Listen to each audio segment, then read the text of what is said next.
Oh, Cinnamon, where you gonna run to? It's the Review a New podcast. that works. I'm DJ. And I'm Will the Greatest. And this is the podcast where we typically take a second look at our or your favorite pieces of media. And if you'd like to make a request, head on over to Ko-fi.com/rapcritic to lock yours in. But right now, it's my show. I'm in control. Me, my. And I got to decide because I was like, you know what? All these people make requests. I want to watch something that just came out. You know what I'm saying? I want to kick back. I want to talk about what's going on. You know, decided to watch a movie and chill. And then I was like, you know what? There's some conversation going. You know what? I think your boy can, exercise my jaw a little bit to talk about the sinner's discourse that's been going on. You know what I'm saying? But Will, if they love your commentary on this episode, let them know where they can find your stuff at. You know what I mean? Before we get started, because I'm chopping at the bit. But let's be professional. I'm ready too. Like, don't. We'll get into it. But it's like, if people want to find me, I'm on Instagram and I'm on Threads, both at Will the Greatest. I have my own YouTube channel at Will the Greatest, and I also have my own podcast with the real Aaron Alexander of The Real Rejects called The Ace Podcast, available everywhere. We should have a new episode out as we're recording it probably this weekend because we recorded last night. I just need to edit it. So, new episode coming. We're going to talk about Thunderbolts. He hasn't seen Sinners yet. And I don't think you understand how much this frustrates me. Now, he hasn't seen it because he can't. That's partially why I was like, oh my God, wait, Will's saying that he hasn't. He wants to do it, but his friend hasn't done it because he has to do it for himself. It's like, look, I think the now, the stars are I've seen aligning it twice. tonight. I already saw it just like a couple of weeks ago just because I wanted to see it with a friend. Yeah. And I was like, you know what? Cha, you know what? I think we can do this. Let's go. Because, motherfuckers talking about this shit, it's a goddamn hit. I didn't realize how huge it was till I looked at the box office. Apparently, 349 and counting. This man's almost at $500 million goddamn dollars for this fucking movie. It's so good, the Critical Drinker hasn't made a video about it. that says a lot. You can't fucking bend this one. You can't claim any wokeness, big WB trying to push an agenda. It's like, no. And there's Irish representation, right? He's Scottish, but fuck him anyway. But it's like, yeah, man, there's white people in it. Now, what happens to those white people is well, it's very interesting, and it is. We are going to get the fuck into it because oh my god, this movie! It is a incredible, but at the same time, fascinating but frustrating in the sort of this is inspiring discourse, but I can't help but imagine a different version of this movie that could have tackled this differently. And I will talk about what I mean by that as we go into the plot, because there is just so much fucking shit to cover, and I want to give the compliments to, as well as the sort of you know what I'm saying, the critiques, as well as get to, I think, an ultimate point at the end that I think everyone will enjoy that I'm going to bring up about this lovely piece of media. But yeah, today we were looking at Sinners, directed by Ryan Coogler, and again, I was looking back, I was like, wow, wait, what are the other movies he's done? This is his first fully original film. Yeah, and the straight other off ones the dome. No inspiration. Fruitvale Station. Yep. Creed. Based off true events, a spin-off of a franchise, and then 2 Marvel movies. Black Panther movies. Yeah, 2 cinematic universe movies. This is his first all original IP that is not based on anything pre-existing. And what I love is I looked at it as all of his movies have done well and turned a profit. So there's this sort of sense of damn, this black director is doing it big in the modern era and fucking doing it his own way too. As I'm looking at how these movies, they're not perfect. That's the thing about it is they're not these perfect films, but I love that they are bold films that are making fucking box office. You know what I'm saying? It's people are responding to human stories instead of this sort of if we just, slap something on it, that'll make people automatically like it. Now, Black Panther too, you know what I'm saying? That's his own beast. And what's funny to me is that I don't think anyone talks about is thematically all 5 movies have the same villain functionally. You're absolutely right, because I thought about 4 of the 5. Well, actually, I guess sort of Creed because he fights a white guy. But but I thought about the what do you call it, Black Panther 2, and the villain, quote unquote villain, kind of first off in a way. So there's an antagonist Namor dude, and there's a villain. Yeah. Namor's the antagonist. The villain is the white supremacist 3-letter organizations of America and like the American industrial complex and like, you know, supremacy, basically white supremacy and the influence and chokehold it has in America, which is the same villain as Black Panther 1, which is the same villain as Fruitvale Station, and which is low-key the villain of this movie as well. Yeah, but what's interesting but also frustrating about his movies is that like he's playing it like and this is going to be the best like feeling in the world to say. He reminds me of Spike Lee. He gives me that Spike Lee energy, right? Of like I like him better than Spike Lee. He has a better track record. But well, I mean, look, we're in a new era. You know what I'm saying? I get what you mean of him being like an auteur. Yeah. That's very well read. That's very distinct. And he has shit on his mind, and he's going to put it in there. And it may not always land perfectly within there, but you goddamn know that he is a thinking man who's able to make blockbusters too. And I love that for like, you know, this black director on one hand. You know what I'm saying? But then, like, I like having the conversations about it as well. But you know what? Fuck it. I'll spoil the thing that I ultimately wanted to say. Because the thing that I feel that is, like, despite my criticisms of this film, like, I have my issues with this film, but I still enjoy it as, like, a roller coaster ride of a film, and I enjoy it as something to dissect and talk about. But it's still a very flawed, imperfect film. But what I love about that is that, like, yes, we get to have our block-busting, big-ass movies that are flawed, but still get to shine. You know what I mean? It's not like, oh, people couldn't relate to that, so it doesn't matter how good it was. Just did no. This was like, you know what? It does have its flaws, but fuck that. We're still coming out to see it anyway because it's that still enjoyable. Like, that's what I love about that. You know what I mean? So anything that I say in regards to criticism is still kind of with that in the background of like, but I still love that an imperfect movie from a black man gets to be a blockbuster. That's still fucking cool. And we're coming at this from very different perspectives, so we're gonna have an interesting conversation. Oh, what's your? How do you feeling about it? I have zero issues with this movie. No, I'm gonna ruin this because there's so many things. I'm like, I have zero issues. Like having seen it twice. Maybe you'll help me out. This is what we do on the Review podcast. I have you know what I'm saying? Zero issues. Everything clicked. Everything made complete sense to me. There's a couple like narrative conveniences is like the best I can do. Where I'm just like that had to happen to move the plot forward. You can have everything like even the things that bothered me, which in one of them you know exactly what I'm talking about, that like got on my nerves. I get why. I get it from a human perspective and a narrative perspective. I'm like, yes, in terms of thinking logically, this was stupid, but we're not logical in a moment of fear. It is a purely emotional reaction, and that's the point of the scene. I'm like, I don't have to like it because it still makes sense. It doesn't mean I have to be like, you know, it's that, oh, bitch, emotionally makes sense. Yeah, it's like, I get it. I get how I don't, and I think also because, I don't know, it feels really, really, like, alarmingly tight. We'll get to it when we get to it, just to... Overall, it's very tight for me. It's a very tight movie. It also, part of it maybe is like, I've been in the discourse with it. I have not watched any reviews. I've loved it so much. It's like, don't tell me Santa Claus isn't real. Let me have the one movie where I'm like, you know, it's basically perfect to me. But this is I mean, you know, I felt that way about Everything Everywhere All at Once too. You know, I agree with that. I agree with that one too. That's a basically perfect movie. I'm not disagreeing with you.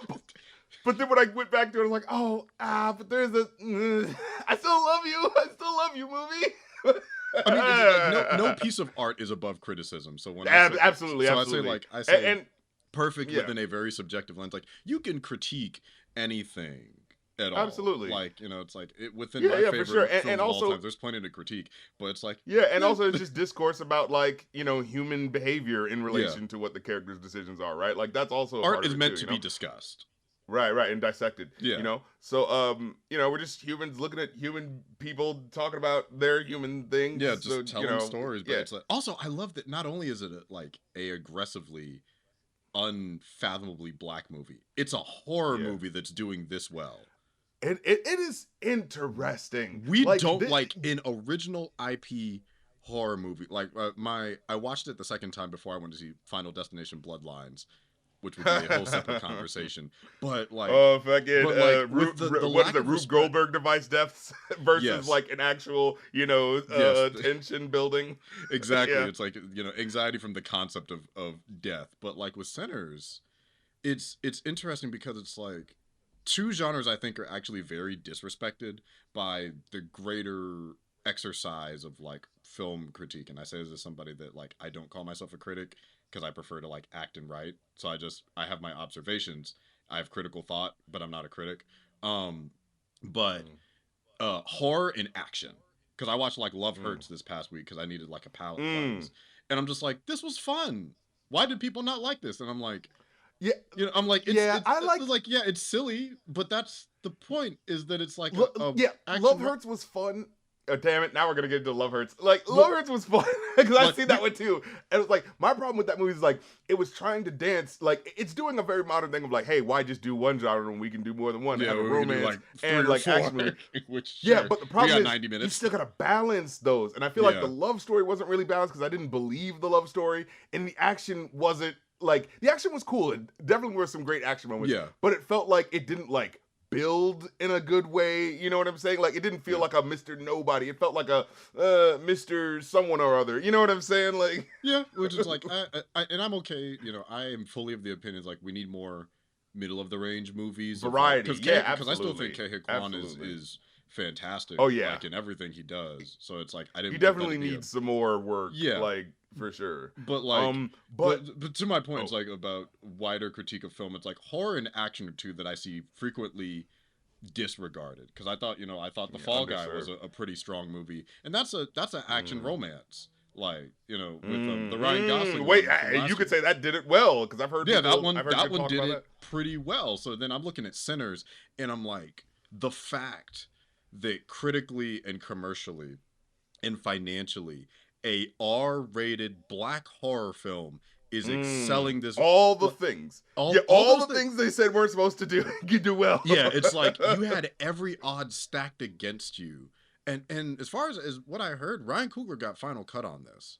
So that means, he's made like 3 movies that made over he made $1 billion at this point. Yeah, like, he's made like 3 franchise bangers. So yeah, and again, so it's like his name is fucking gold, and it's like, oh, he could do whatever he wants, and he's still deciding to be ambitious and like really do something, and not just pretentious ambitious. This is actually like, it's still a fun time, and it's still a very like, you know what I mean, engaging story. This movie is such an anomaly in a beautiful way.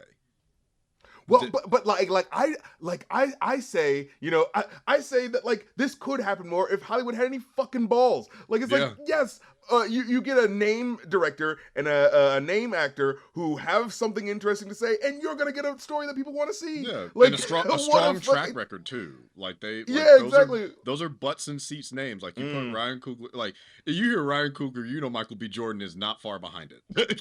For real. I looked. I was like, oh wow, he's really just in every one of it. He is his he's his Denzel Washington. He's really trying to make him that. And now Spike and Denzel, Scorsese and De Niro. Now look, I gotta say this, and maybe it's just me. We may differ on opinion if it's what I think it is.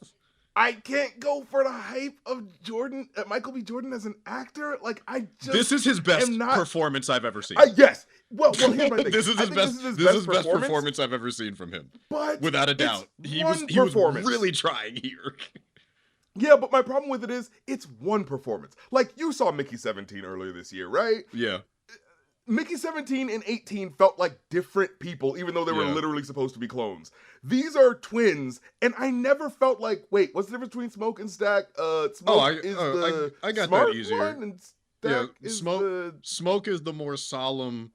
He's the calm, collected one. Stack is the more crash player out. One. Yeah, Stack is the crash he's out. the more like. That's what it kind of sees. Like, I kind of had to pick that apart as the movie kind of went on, but it kind of felt like the acting choices didn't feel distinct enough in a way that I know, like in Mickey 17, he does different voices, but like the way those characters act genuinely feel like different people. One is the like pushover, one is the, you know what I mean, like the guy who's more bold. In this movie, I never really felt that. I never really felt like tussles between them as the movie progressed. I only felt that like in the third act as we're kind of like doing the whole, monster thing and like brother against brother. But I never really felt like, oh, they're at odds with each other at something. Oh, they're always arguing over this. Oh, this is always kind of what gets them, to go against each other.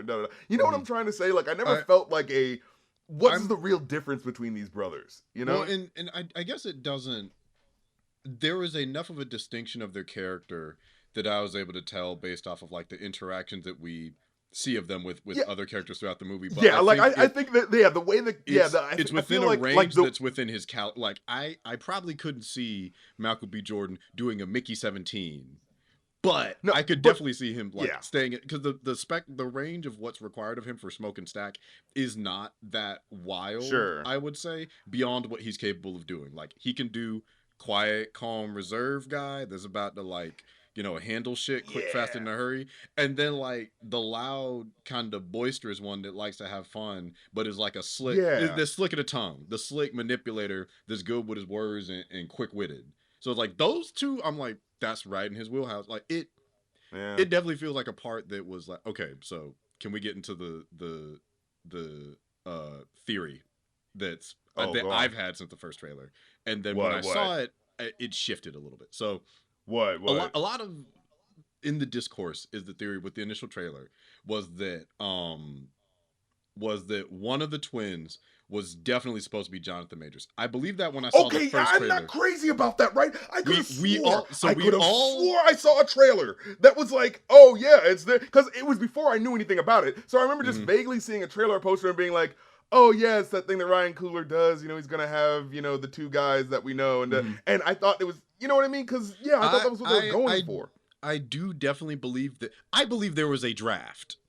There was a version at one point. But there was a conversation at one point like where it was supposed to be Michael and John, and I think the situation with John happened. And Michael's like, I was like, you know what? Do you trust me? Give me another draft. I'll do it.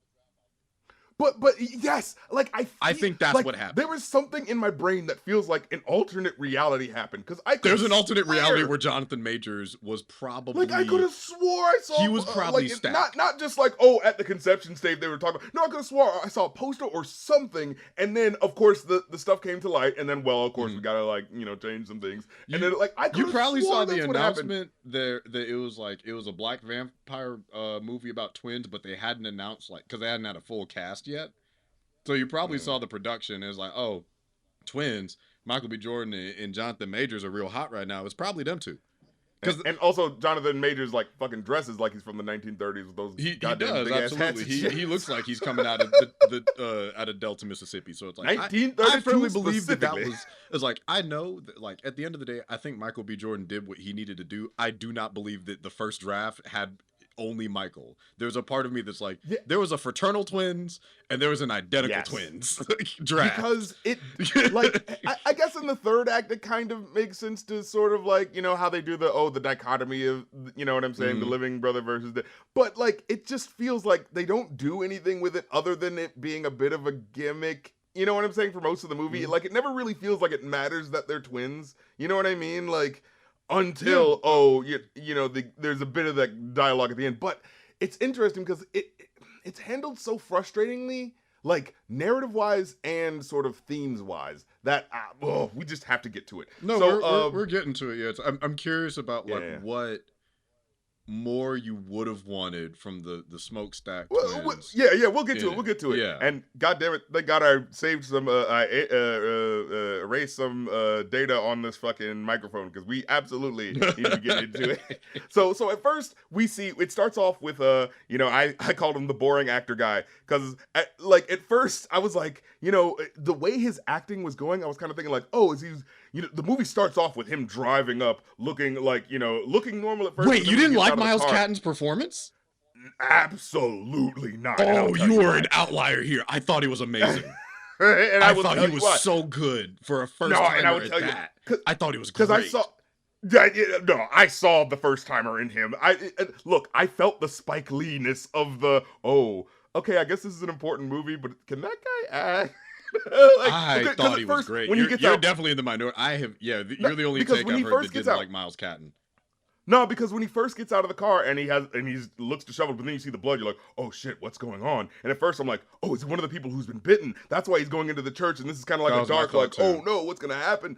Is that why he looks so emotionless? And then he looks is it because he's traumatized, so he's shook, you know what I'm saying, of what he's seen? And then as the movie went on, I was like, oh, oh, I think this is just the speed this guy has, and he can't act that well. Like, I was like, I think he's like, yeah, I sure am ready for this. This is how I feel. I'm going this way, and I got it. It's just like, I don't believe you. Like, it's so weird because I was expecting Michael B. Jordan. Mm-hmm. I was expecting Michael B. Jordan to be the guy that, like, oh, okay, the acting's gonna be a little stagey, Mm-hmm. but like I could do. No, his acting was actually fine. I just would have liked more distinction between the brothers. Mm-hmm. This guy is just a non-entity to the point where when it got to the end of the movie and it's like, oh, by the way, it's about him all along. I was like, huh, it was? What? No, I thought it was about the brothers. Like, that guy was kind of like the introductory sort of like, oh, he's the, the young guy looking up to the twins who's really making something in the world. But I didn't think of him as like the main character. Did you? I saw both of them as kind of they have very different arcs.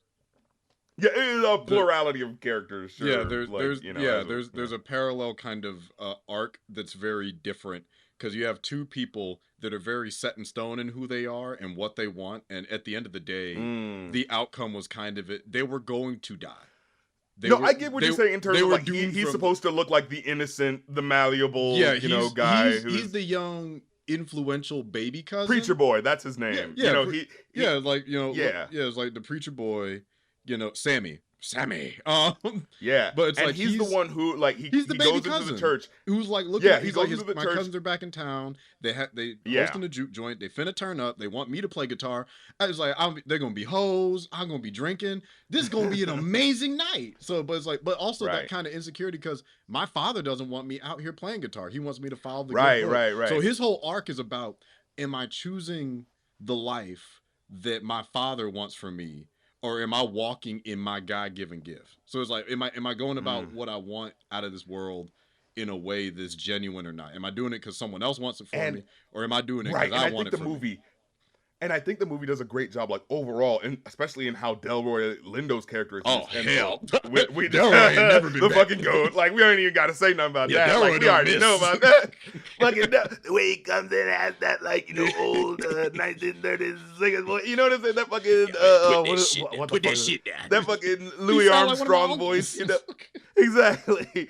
But going into the action of the film, so we kind of they talked about this. I found this out later. Yeah, they cut this part from later in the film. It was supposed to be like a montage of the action of him going to the. And I kind of like that decision better, although it does. Well, no, like at first I was annoyed with it, but I actually kind of liked how the action, like they still have the action scene while he is being confronted by, religion versus, what I'm saying, secular music. Yeah. But it like at first it kind of feels like it's like there for like just for the sake of having those shock moments because like remember it has some jump scares at the beginning that got me a little bit. It kind of does that in the third act when Smoke is kind of scared. But it's kind of doing the immediate rest. Yeah, they had to call back to what's happening later, and and then it like shows him going like, oh my god, scared, and he's got the broken guitar, and he's like, put down the guitar, son, put down the guitar, and then smash cuts back to him waking up. I guess like that day. I guess this movie all takes place in a day. Yeah, no, this whole movie is in a day. This is one day. Yeah, because fucking Do the Right Thing head ass movie. Yeah, it starts with him in the field, Sammy in the field as a sharecropper. Yeah, waking up early morning to sort of get his to go pick cotton done for money. Yep, and because he goes to his dad. He's like, "Oh, you're up early." It's like, "Hey, early up, what is it? Early bird gets the worm." And I also like how he's his father's trying to quiz him on like the verses from the Bible, and like, oh, the son clearly knows it. It's like, oh, I know it. So since I clearly know my stuff, hey, how about you let me go out? You know what I'm saying? It's that sort of deal. And the father, he has that fucking, like, nobody has this haircut except for, like, stern black fathers in movies like this. You know what I mean? Yeah, apparently. Like, what is that? And apparently that was, the father was Saul Williams. You fucking saw, and that's what I wanted to comment on. I was like, holy shit. Because I was like, who is this old man? He's got such a, like, look to him. Like, is this like a... He feels familiar. Like, my spirit knows who this brother rapper is. Yeah, I was like, holy shit. I was like, yo, fucking Ryan Coogler, you a real one for that? There's some gold casting in here, especially at the dead end of it. But it's like, and he does a great job too. Yeah, there's god damn, his repertoire is huge. Jesus Christ, I was just looking at his. He's like, I want the blues. The fuck? Oh, I'm sorry. Yeah, so Yeah, he so like we have that sort of build up of like the preacher boy, religious man, but the cousin's about to take him away and make him do some shady business. Mhm. But there was one thing I was kind of noticing too. I was like, well, like functionally, like 2/3 of this movie has nothing to do with the vampires. Like we're about maybe an hour, like 53 minutes in before I think you actually see the vampires interacting with them. Am I wrong? Like there's like a whole movie that happens. It starts with much of the beginning is the introduction of the character, because again, it's all in a day, and there's a lot that happens. Sure, it's crazy what can happen for basically setting up for a party. So it's introducing everybody. This movie is House Party. This movie is 1930s House Party. Yeah, it's House Party with vampires, but it's like, but it's like when Remick is introduced, it's about 30 minutes in. He's introduced in an amazing way. One of the an amazing. I gotta say, I think so I saw this movie in theaters, so I did pay my money, and then I saw it for free 99 on the internet. And it'd be like that. I think there's a different cut of this movie. Because there were certain things that I saw, and I couldn't 100% like tell you what was what. But then there were certain moments where I was like, "Wait a minute, that didn't happen that way." I distinctly remember like a long shot or something like that would happen. So we'll get into it as we talk. Okay. But yeah, it's like the characters front end the movie, the narrative back ends it, which I don't have an issue with, but I can understand how some people can, because it can feel a little bit jarring to go from, okay, when is the plot going to kick in? It's like, it's a lot of setup and establishment of like, hey, all is like, oh, they're setting up for this party. I heard they were going to be vampires. I saw vampires in the trailer. When the fucking vampires get here? It's like, it's coming. Kind of partially slow burning you. It is a very that, slow right? burn. Yeah. It's a character introduction, because there's a lot of great character moments. Interestingly enough, this feels like a movie from the 1930s. Like this feels like a movie where like, oh yeah, they're not just gonna have the things attack you. It's a slow build. You gotta get to the, like we gotta like, you know what I mean? Like half of the movie's gonna be, here's just a human story, because well, in movies back then, it's gonna be like, come on, we're not just gonna come out with some ridiculous shit. No, that's like halfway through the movie when you're already acclimated to the idea of what normal is. Like, you know what I mean? Right. So it's like, I can see how that could definitely be jarring for some people. It didn't bother me, because it very much is like setup execution for me.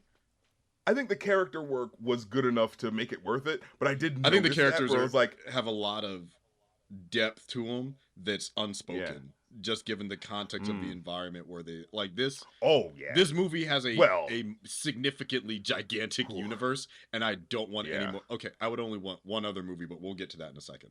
We can talk about that. Now, so there's the setup that the music is the devil's work. That's the dad kind of say. Well, that secular music, that blues and stuff like that. Only the gospel music is good, but the music. But the movie sets it up in this sort of like, the music entices evil to come. Like the music isn't evil itself; it entices evil. So for the sake of telling the story, that's kind of cool. But then I also thought about it as like, well, I guess you do have to have an otherworldly element, or else we don't have a cool movie. But it is sort of weird that like technically the fear mongering preacher is proven right. Well, there's clearly. I don't know if I think it's more so the theme that music is the barrier. Music and culture overall, because I thought it was a lot more of a metaphor for culture, but it's like culture can entice and attract all types of things, good and bad. Well, so it can attract beautiful just as much as it can attract destructive, we see in execution. And music is the vehicle through which this is shown. So it's like culture is a concept, but music is a reflection, particularly and explicitly, of Black culture and what it represents with the blues. Is like, and I think Delroy Lindo, there was a bit of trepidation I had about that theme, but I think Delroy Lindo, like his monologue at a certain point, really like crosses that road of like making it make sense. And when we get to it, I definitely want to give praise to it. But then, but this is the one thing I wanted to kind of bring up real quick. Okay, I was like, I like the choice about the character, you know what I mean? He ends up choosing the music, you know what I mean? But doesn't it feel like this was a weird backdoor faux biopic for the guy? Like, at the end of the movie, they do this thing where it's like, and it was this this guy the whole time. Don't you know? Like Buddy Joy, like it's like this jazz legend, this real jazz legend who now I guess has a scar on his face. Yeah, like this is what it is. Like, what? Are you trying to tell me that vampires are real? What the fuck is happening? I can definitely see that in a way that's like kind of hilarious. It's like it's like, look, if there's anybody that's gonna fight vampires with the power of music, it'd probably be Buddy Guy. Okay, that would actually be with cool. The power if the of rock movie and roll. Like, wait, wouldn't that be cool if the movie was being told like he's telling his kids or something like that? Right. His grandkids, and it's like, oh yeah, this is what like music was like. There really was like the, what I'm saying, the demons out there or whatever, and the kids are like, oh, was that real? And then at the end, they show up. You know what I'm saying? Like that would have been cool. That would be. I think more so it has to tie in with what he says in the dialogue, where he's like, every couple of weeks I still have nightmares about that exact night. And so this is like the nightmare that he relives. I get that. With how they frame it at the end. Yeah. But what would be hilarious if Buddy Guy's like, I used to fight vampires back in the 40s. It's like, he's just brother, like you what? I fought vampires. It's like, what fucking life? We just thought you were a musical legend. It's like, I had to fight racism and vampires. It was crazy. But we here now. But, where my bourbon? Yeah. But it's just weird how they backdoor the fake and Freaky Tales. Have you seen that movie as well? No, I've been meaning to. I need to. I really want to. It does a similar thing. Really good. Yeah, but it does a similar thing where it's like, why are we doing this? Where it's like, oh, by the way, that basketball legend, here's, a legend of like him killing a whole bunch of white supremacists or something. And it's like, what? Did that happen? What? Like what? I think it's supposed to be more like a where they now granted the now they had wasn't 2025. Is it was like 86, but it was for the purpose of showing those 80s clothes. Oh, excuse me, to show the early 90s Coogee sweat, the Biggie Smalls Coogee sweater and the Fly Girls fucking So with that, it's just like it's very much what kind of life? How do you experience life after surviving trauma? And to know that it's like you made this successful career out of yourself, literally, with the blues, a genre born from black trauma. And also you literally know that vampires who suck also you literally know that vampires who suck music energy exist, so watch out for that. Well, something like that. Well, I guess we could just call that the music industry, but the social commentary. All right, so because the father kind of like he's saying like, hey, you hanging out with them cousins is bad news, and look, it's not like it isn't bad news to hang out with those cousins, because they were fucking causing trouble, going this way and that fucking, you know what I'm saying? From the mob, and not just any mob. Right. They stole from Al Capone. Them motherfuckers was dead from jump. Yo, didn't they steal from the Irish and Italian mobs? Like, yes. It's like, and what's wrong with you? The implication is that it's like, that it's Capone's mob and the Irish. Because this is anecdotal, but there were like 3 newspaper pieces that Coogler had dropped, and one of them was like twins, escape from train heist, and then like an Irish boating accident happens. Only like one survivor is missing. So it's like, there's some lore drops out there, but so it's not explicitly in the movie. But what is in the movie is very much implicitly stated. Hey, they robbed 2 different gangs and came back to Mississippi. And they even point out later on, it's like, hey, the money's gonna run out. Yeah. So it's like these 2 brothers were much like Final Destination, a walking death sentence. Straight up. So it's like when it's like there were 3 different ways that this was either gonna go. Either the vampires were gonna get them, the 2 mobs were gonna get them, or the Klan was gonna get them. Yeah, and they were getting jumped at all angles. They weren't living. And they were World War I vets. Like they weren't making it. God damn. They were doomed. Yeah. They had shell shock back when it was called shell shock. True. But there was a it felt like there was just one too many bad guys, and it felt like they didn't square the circle in a way that I would have liked. It basically, the movie ends up doing like a double action scene in a way that feels like, didn't we already do this with more people? And how is this one guy who, needed all this help last night, now he's able to mow down an entire, you know what I mean? Group of motherfuckers. They serve different. I mean, he is a soldier, I get it. But it would have been nice if he, had some help. Maybe from a brother. I mean, he made it out of World War I as a black man, so clearly he knows some shit. Yeah. But it's like, And, I you know, think they serve two different purposes where it's like because again, it's like, I don't think Remick is the villain. I think Remick is an antagonist. He's an antagonistic force. He's not a villain to me because he is a byproduct of the same consequences that a lot of black people are, and he's trying to engage with that. Like, I don't think Remick it is very true, but yeah, okay, all right. Well, that's an interesting question. Yes, but he still engages in the same.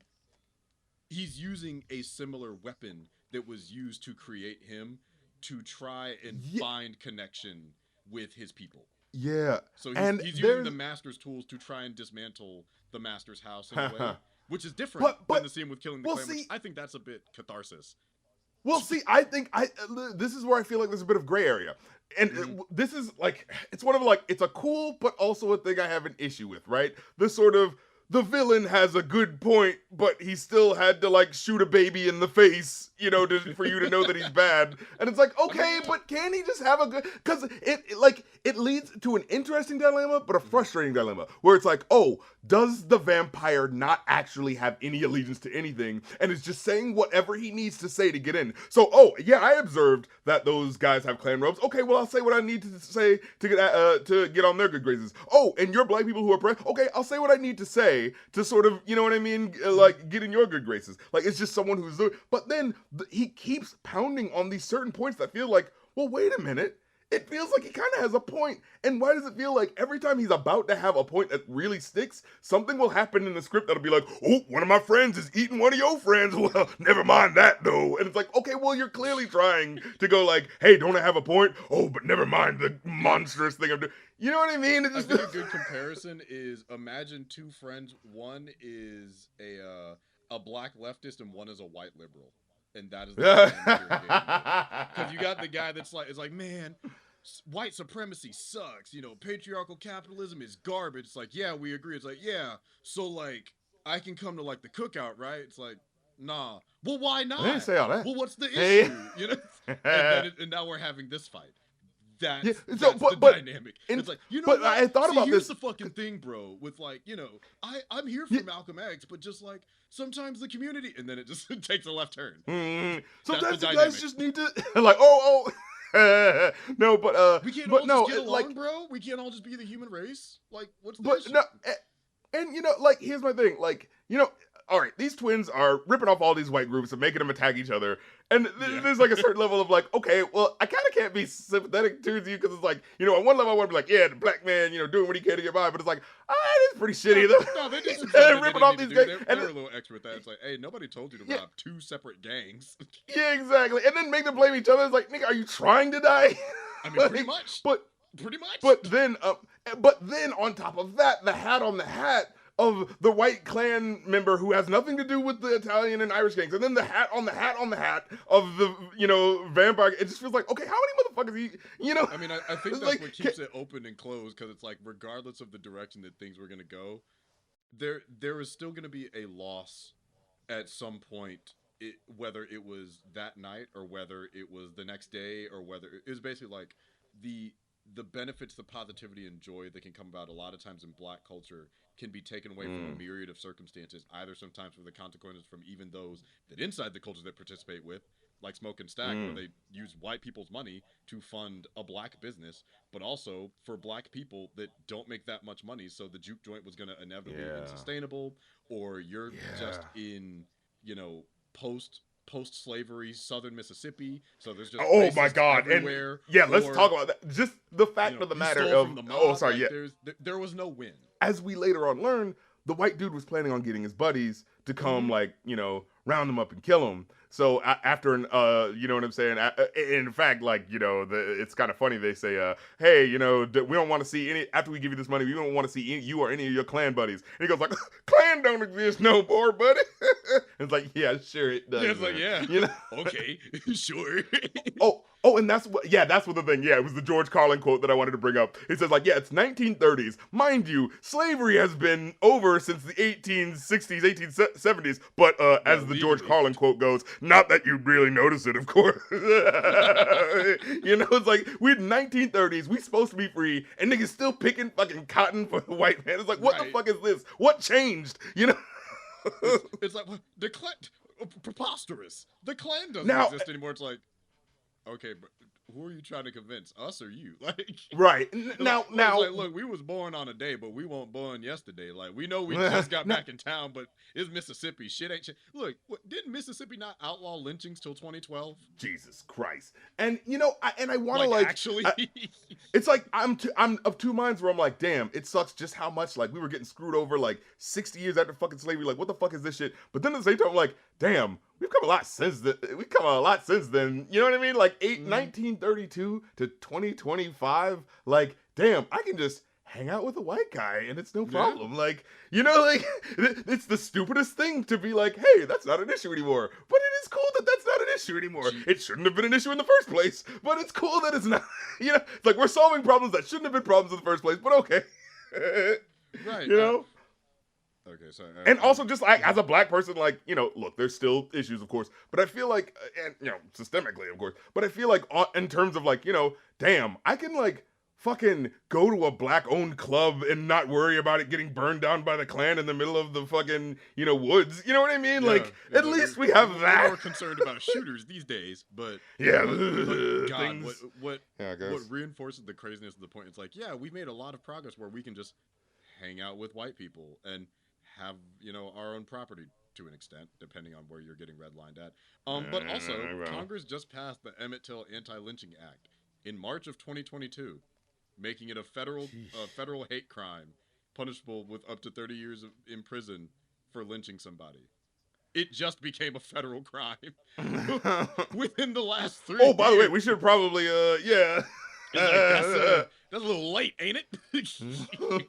Just in case people were still doing that, maybe we should outlaw it or something. Yeah, it's just like like recently, okay, like a couple birthdays ago. Okay, like I was doing shit. It wasn't like, oh, my grandmother when she was a child, slavery ended and they banned lynch. No, me and most of my family have lived to see lynching get banned by the country.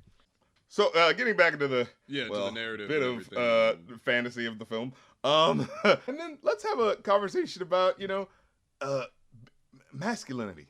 You know what I mean? Being a man.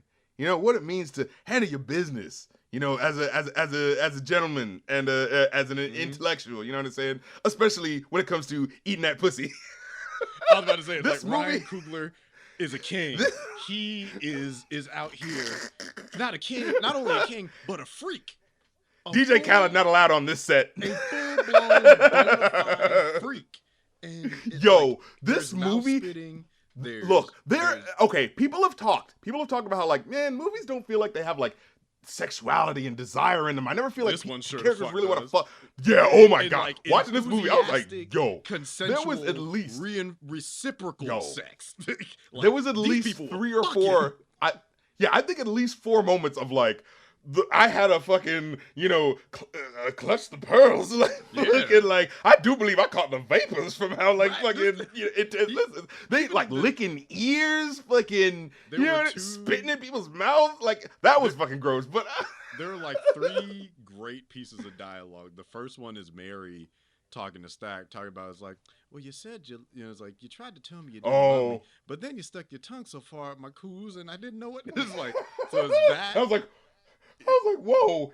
Did they say coos back then? I guess so.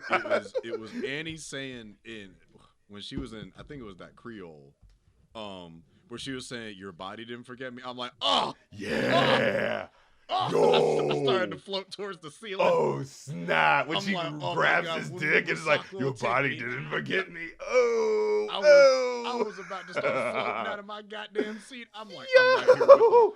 And she licks his ear. Like, I think both the women in this movie lick their ears, and it's such I can almost feel it the way they do it. It's like, oh. It was those like, I feel like I need to look away. Like, this is too and, intimate for me. And the other one was Sammy and going down on the chick. It's like, wait, let me wash first. I just want to taste you. I'm like, this nigga's oh a psychopath. My god. That was so fucking, like, that was so raw sexual, though. Just like, oh, no, please, let me clean up a little bit first. She's like, nah, I want to taste you're so your beautiful, day. babe. I'm like, I want that shit right off the fucking, I want that shit right out the fucking gym. You fucking stinking. Because think about it. This is 1932 full day on the. They ain't have. They have bikes, but they ain't have like Yeah, they had cars. But there was a lot of foot traffic. They might have had some sort of perfumage. They might have had a little perfumage. Yeah, but there wasn't no what's the shit that everybody uses, the good stuff, like the pussy purifiers and everything. They ain't have none of that. Right. You threw some lavender in your bloomers and let it ride. Right. It's like, but the fact that he saw her coming after a full, hard, sweaty day and said, whew. It's like, look, it's all good. I don't disagree with any of the ethos. This man is old dirty bastard. He's like, bring it to me. I like it when it's funky. Right. It's like, I like. Ooh, baby, I like it raw. But also, she started tweaking right after that. Yo, she was like, she started hollering. Never. She got up on that stage woman, by the way. Said, married woman, by the way. Can we comment on that? The preacher boy going down on a married woman. And here's the thing. So my theory before I saw it the second time, I didn't believe that she was married at first, because I thought she was doing the thing that a woman would understandably do to turn around to nigga that's getting on her nerves and be like, "Oh, I'm married." Yeah, right, sure. But when I watched it the second time, she has a ring on her finger. Okay. But I was convinced for the longest. I'm like, she ain't got no man. It's like, where's your husband? He at home. I'm like, she lying. She ain't got no nigga. She don't want to deal with. She saw this little ass boy and said, please get the fuck from me. Right. But she's kind of like enamored by his music because when she first sees him, playing, like she kind of comes up to him afterwards. And then when he plays the music later on, like that's when she's like, oh my God, I just got a fucking big guy. I don't even think they have a dialogue. You just cut to them making out. It's like, music. Look, the ladies love it. Started tearing them bloomers down and next start howling. Later on, and she has a musical number too. I think she was a little inspired by the by the moment. Because I didn't catch that earlier when they was checking for Delta Slim. Stack was the one that told him how to find that button. Yes. And it's like, yo, are we really getting this right now? Like, this feels X-rated, straight up X-rated. It is an extended piece of dialogue of him explaining to his baby cousin how to eat pussy right. Like, you part the lips and then you lick a little bit of it. Like, oh shit, are you supposed to say that on TV? He's like, remember the pressure that you be putting on the ice cream when you get it on a hot summer day? Oh my God. You want to savor it, but you don't want to eat it too fast. And I'm just like, oh my God. Ryan Coogler is a man of the people. He has to protect him at all costs. This is a real nigga. He's trying to help. He's trying to help the men out here. All right. He's trying to give some guidance through his films. He's like, I've heard niggas complain about. I've heard women complain about niggas not eating pussy for 30, 40 years. I'm here. He's like, niggas don't know. Now, probably. He said niggas don't know. Hold up. Oh my God. So that's what it was like. So the whole movie up to a certain point, I'm like, why the hell is this guy here? This guy can't act. Like, what the fuck is this shit? Then he starts singing, and I'm like, oh, that's why he's in the movie. I was like, yo. Apparently, his acting teacher for this movie is like one of the professors at Yale. That's insane.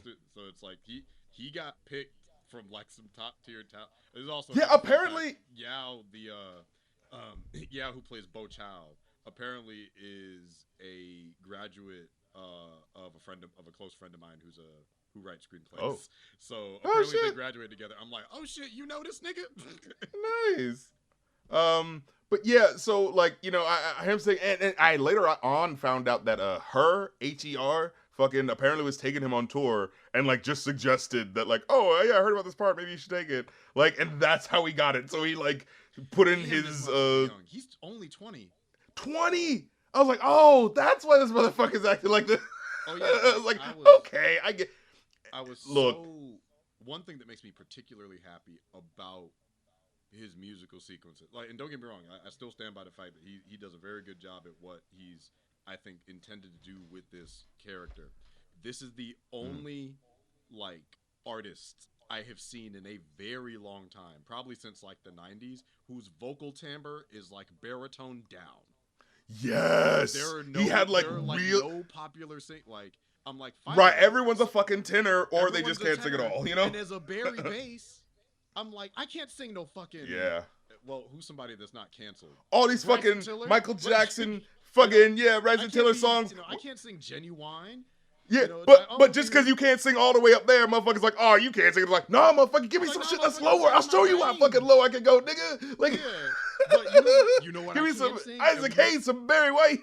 Yeah, I can sing like Barry White. I love your what's nature. Don't wake me, I'm dreaming. Like that, brother. So it's so Luther nice. Vandross, well, who? Yeah. It's so fucking nice to have somebody that's around my age and in my fucking range. So I've been turning this soundtrack on like 3 times a week. It's just like, something I gotta This tell soundtrack you is so fucking for a killer. long This time. soundtrack is so fucking killer. I know it might Oh my hurt God. you might lose your Oof. mind. Like he's so good as a singer. Fuck. God damn, Yeah. Miles, the man that you are.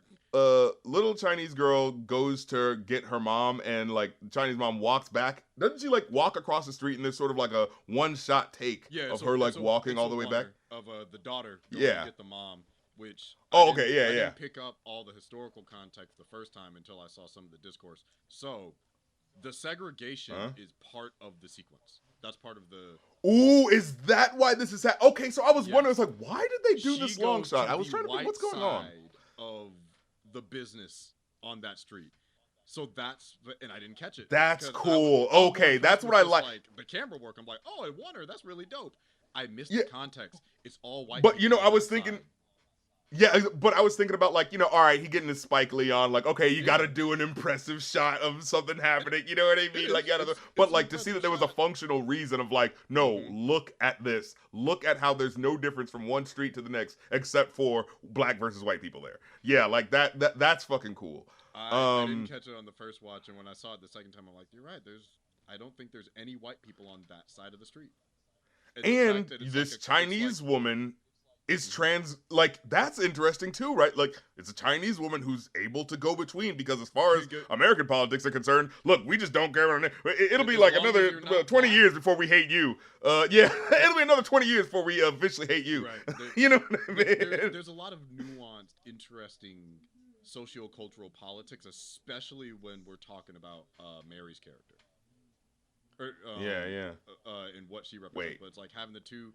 Like everybody gets representation, pretty much, and I think there's some people that are like, well, what about the Latino people? It's like, you didn't see that little business over there off to the side. Okay, that's like, okay. When I first saw the Asian woman go up to like her wife, I thought he was Latino, so I thought they were going like, oh shit, like we're mixing it all up.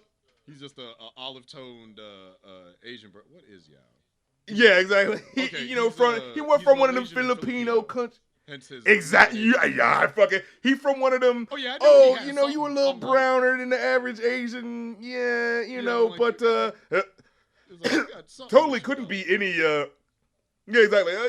Totally couldn't be any connection to the motherland though. We're all totally different, and there's no connection though, right?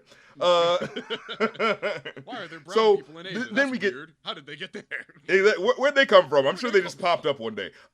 Then the incredible, inimitable fucking Delroy Lindo shows up, and he's like, boy, I ain't going to your motherfucking club. I ain't heard of your fucking club. You know what I'm saying? Such and such juke joint been here 10 years before. It's going to be 10 years here after. I ain't going to fuck with your club. Why should I come to your club, boy? And he's like, yo, take a sip of this Irish beer, imported, and let me know what you think. And he goes like, shit. And then it's like smash cuts to, he jamming on that motherfucking harmonica. Come on down to whoever these motherfuckers juke joint is.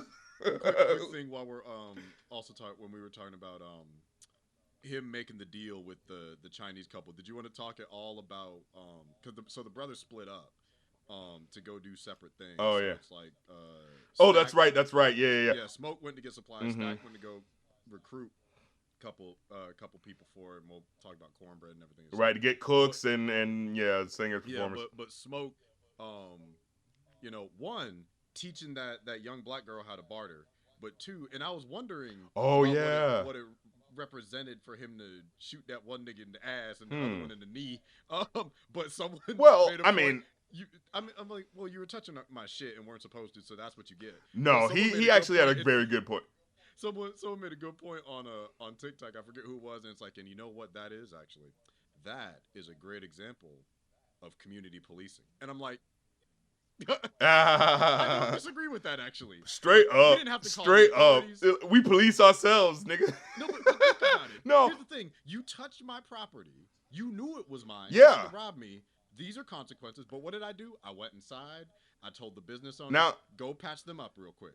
And now you learned Right, something. right. The community took care of itself. We didn't have to get the police involved. I'm like, And- unfortunately, true. that's a very good And point. I like how he said, but I like how he put a button on it. He was like, why you gotta shoot me in the knee? Why you gotta shoot me there? It's like, look, like I ain't gonna have two niggas run away and say that they almost robbed me without something to show for it. All right, like that's how we keep the peace around here. You know what I'm saying? It's like All we got is our reputation in the 1930s. Yeah. It's like, look, I can't just. It's like you can't. Which like knee is a little brutal, but it's like, hey, it's easier than the foot. So. Yeah, look, he got to look untouchable. He got to be like he learned from Elliot Ness and them niggas. You know what I mean? I did like the fact that he also taught that little girl to kind of value her efforts more than what like someone may give you the first time. It's like, no, don't be afraid. Ooh, yeah, what is that? Nah, bargain a little bit more. What are you doing? It's like you do this for 10 cents. It's like you can tell time. She nods her head. It's like use for 10 cents a minute. He's like, no, you got to go higher. Ask me for more. And she's like 15. He's like, nah, I don't know about that. And she bars him down, I think, to 12 or 13, regardless. But I'm like, that's a nice moment of like an adult teaching it was a child, human. like, You're right. That was a girl at that. You need to see your worth in this world because the world won't see it. They'll wait. tell you But about who was that? Hmm? Was that Smoke or Stack who did that? That was Smoke. Because Smoke was the one who bargained the deal with the Chinese couple. But still shot those dudes in the ass. All right. Yeah. So, yeah. See, that's where it was throwing me off because I was like, well, Stack would be the hard ass who would shoot, but Smoke would be the smart guy. And in that moment, it kind of seems like he's being both, Well, it's not so much an intellectual thing. I think it's more the subtleties is more so in their personalities, where Smoke is more composed and contemplative, sure. And Stack is a lot more slick with the tongue, and kind of abrasive. So he's but they bounce off each other really well. So it's like they don't do well without each other for very long. I think is part of right. Like there's a specific scene where they unveil the hooch and there was a snake in there, and it's like you see the brothers work really quick. I'm like, yo, and like they didn't even have to say anything to each other. He just throws them the knife and he stabs it, and it's like that's how they work together. So same in tandem. The deal for the juke joint, where it's like he pulled his jacket back and it looks like he's about to go for his knife, but he's about to go like make sure that he gets some of the money. Yeah. So it's like they work really well in tandem. But okay, so we're talking about the introduction of Delta Slim and the introduction of Delroy Lindo, and I love the point where Preacher Boy goes like, oh yeah, like I could play a little bit too for you just to show how good I am, and like Delroy is like, nah, nigga, don't be playing on my corner. Hey, what the fuck you think you're doing? But then when he convinces him with the but then when he convinces him with the beer, and I love how you kind of get the sort of, all right, Delta Slim, you got to respect him, like, hey, like, don't. But then fucking Smoke talks his shit. He's like, bro, I'll fucking punch that harmonica down your throat. Shut up, nigga. I actually got some money for you. How about that? And Stack, excuse me. But then we get the smash cut to them playing along. So like this motherfucker was saying, don't you dare play on my corner. And then we just get that smash cut of like that beer is so damn good. Get your ass up here and play with me, But then after that, we get Mary, who's been kind of like what Mary, which so this is a particularly fun meta decision for me, because getting Haley Steinfeld. Yes, so not everybody knows that Haley Steinfeld is like an eighth black. I've known that. Yeah, for like years. I remember finding that out like a year or so ago. So seeing her and this was kind of like, oh, okay. Like I know there's gonna be those people who be like, what the fuck is this white woman doing? Yeah. So I was having a conversation with a friend about the movie Passing, which is all about white passing. Say no more. Yeah, but they cast like Tessa Thompson and I'm forgetting the other. I think not Google and Mbatha Raw. It was a British actress. Is like two passing black women, and I'm like, those aren't passing women. Haley Steinfeld is passing. Right, yeah. It's passing by like what it's you're right. It's like passing by like what white people think is passing. Like this led to some of the most brain dead takes I had seen when I was like watching some of the discourse for the movie, where people were like, "Oh, who would you? There's all these people that like could have been married. It's like, oh, Zendaya could have been married. I'm like, no, she couldn't have, because you motherfuckers don't know about the one drop rule. You don't know history, and you don't understand what passing is. It's not passing by black standards. It's not just black, white by black standards. You have to be white by white standards, which is very like you genuinely. Like there's the only three that come to mind are Haley Steinfeld. And white people can't perceive it. They can, like, you know what I mean? They can't see what's happening. It's like Haley Steinfeld, Halsey, and Regina Jones. Those are the only people I can think of that have black heritage. Yeah. Not, and I guess now the new pope, where it's like they have black heritage, but they're white for all intents and purposes. They identify as white, so yeah, they'd be white passing, but also they don't, like, aside from Regina Jones. Is it Regina? Rashida Jones. Rashida Jones. Yeah. It's like, aside from Rashida Jones, none of them really, and maybe Halsey a little bit, none of them really bring up their heritage. That's what white passing is. It's not just how you look, it's how you are absorbed, and you can't embrace. And also probably how you're raised, right? Like, you're probably raised around mostly white people, so it would feel kind of fake to act like, and put on an affectation or whatever. But like, you're still part black. It's just, you know what I mean? Like, culturally. It's just like phenotypically, it's not observable, but it's like y'all missed the point of the whole passing conversation. And the part of it is Mary is like unique as a character. Well, one as an actress, because there's not a lot of actresses that have this unique background, of a character, this a specific look to him. But also, and Haley Steinfeld's a fantastic actress. That's why she got an Oscar when she was like 13. She was great. I really liked her in this. Yeah, I think she did a really good job. I think her material was really good. Yeah, I forget how much incredible range she has, and then I remembered I saw her in True Grit when I was in high school, and I'm like, oh yeah, she like got an Oscar, or at least a nomination for this. She's really good. I just don't watch her in enough. Was she the? Wait, in True Grit? Yeah, the fucking Coen Brothers movie. Yes. No, not No Country for Old Men. True Grit with Jeff Bridges. No. True Grit. Yeah, that was a Coen Brothers movie with Mr. LaBeef. That was fucking Haley Steinfeld. What the fuck? With Jeff Bridges. Yeah, that was her. Holy shit! Wow, that's insane. Yeah, that was her. I did not know that was she fucking her. Was the little girl in True Grit. We have the scene where, they're kind of going over the relationship. It's like, oh, I told you to, fuck off, and like I told you I didn't want to, be in this relationship. Black people is the thing too. Yeah.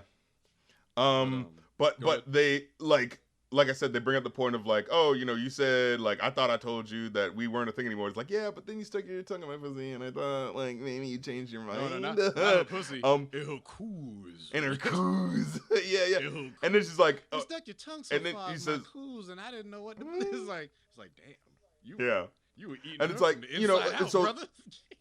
Jesus. But the story becomes clear that it's like, oh, he left. And later on, I think in this movie moment it's alluded to, but especially later on, they kind of go like, you're a passing woman, you totally could have a good life outside of where we are. And I know you love me, but I don't want to like ruin what you could have. And she's sitting there going like, no, I don't want the fucking white man in Arkansas. I don't want that. I wanted you. You know what I mean? So it's that, like, I love how I love how this movie is doing the sort of like, this romantic, movie subplot, right, of this relationship that could never be. And the real reason for it is the concrete issues of, like, racism in the 1930s, right? Like, it's not just, oh, we just didn't see eye to eye. It's like, no, it's like, I don't want you to be living here where there's no fucking hope. Like, I materially want you to have a chance at life. And she's like, fuck that, I love you. And it's like, that's some fucking stakes emotionally right there, right? And that's, I hate to say, that's a very white kind of perspective to have, because from Stack's point of view, here's what happens. You and I decide to be together. No one can see that, because what that means is they will now know that you either associate or have a relationship to black people. So you'll be shunned by white people and I'll be killed. Because that's what happens. That's how it goes. You don't survive particularly long unless you're very, very, very vigilant about how you look, like you're rich and connected, so you can kind of just be above the bullshit. You know what I mean? Yeah, it's like if you're like even past a second-class citizen as a black person in America, presently, but also specifically in the 1930s. So it's like, you barely have any rights. Slavery just ended. So despite the fact that we're in love, what's love got to do with it? Love is not enough to keep us alive. So it's like, it doesn't matter if I love you and you love me, they will kill us both, or they'll at least kill me. And then we ain't gonna have nothings. Yeah, it's like they'll kill me and then abandon you. No one wants to be with the white girl that hangs out and fucks black guys. Right. Commentary, but it's like, well, I mean, especially at this time, you know what I mean? Of like, oh, you're associating and cavorting with them. Oh, we can't let you in polite society. We can't give you any opportunities. Quite unbecoming of a white gal like yourself. Oh my God, Perline and Haley Steinfeld. Don't get me wrong, Haley Steinfeld's beautiful. I never checked for Haley Steinfeld like that until this movie. Yeah, she's alright. She's fine. When Mary, she's an attractive woman. And every woman in this movie is beautiful, but when Perline and Haley Steinfeld were walking away, I'm like, I get it now. I get why white tag team. I was like, okay, I see what y'all are talking about. I wasn't hip. Now I'm hip to the game. And then like Jamie Lawson is Perline. It was the walk away. I'm like, you're so right. That they did that on purpose. That camera was framed just like that. This shot, to their faces, but you let us see them walk away in all their beautiful. See them cakes. You want to see the beautiful feminine form. You know what I mean? Like, let's be respectable gentlemen. And God bless those women. I hope they have happy, healthy, successful lives. I'm sure they're extremely intelligent, but they're also gorgeous. Yeah. They're very talented actresses. They're have great skills. So I don't want to belittle them down to just physical aesthetics. No. But damn it, they're fine.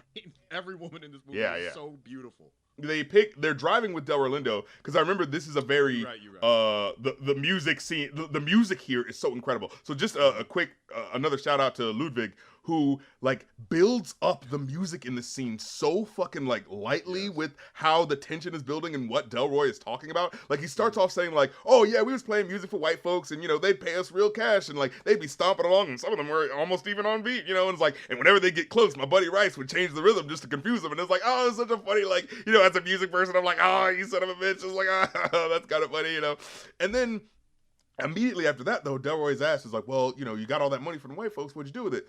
And he holds up a bottle, like, shit, drank it all away. And, at first you're kind of watching this older man like, that feels kind of foolish. You know what I mean? Like, old man, like, come on, like, do something better with it, But then he starts talking about his other friend. It's like, oh, yeah, my other friend, he, my friend Rice, he thought he could, like, buy him a train ticket, go up north somewhere and start his own church. He had all that money in his bag. He was about to like get going. He was at the train station. A couple of white guys found him. They saw all that money. They said, no, you must took that from somebody. And they, killed him. You know what I'm saying? Stole his money. And he looks at like the boy behind him. He's like, they took his manhood, right? And it was like just such a like, oh, fuck. And then like the music builds slowly up in that point, and you just see him like Delroy just registering the emotion and just kind of like shaking in it and just like pounding the car like in a sort of rhythmic way, like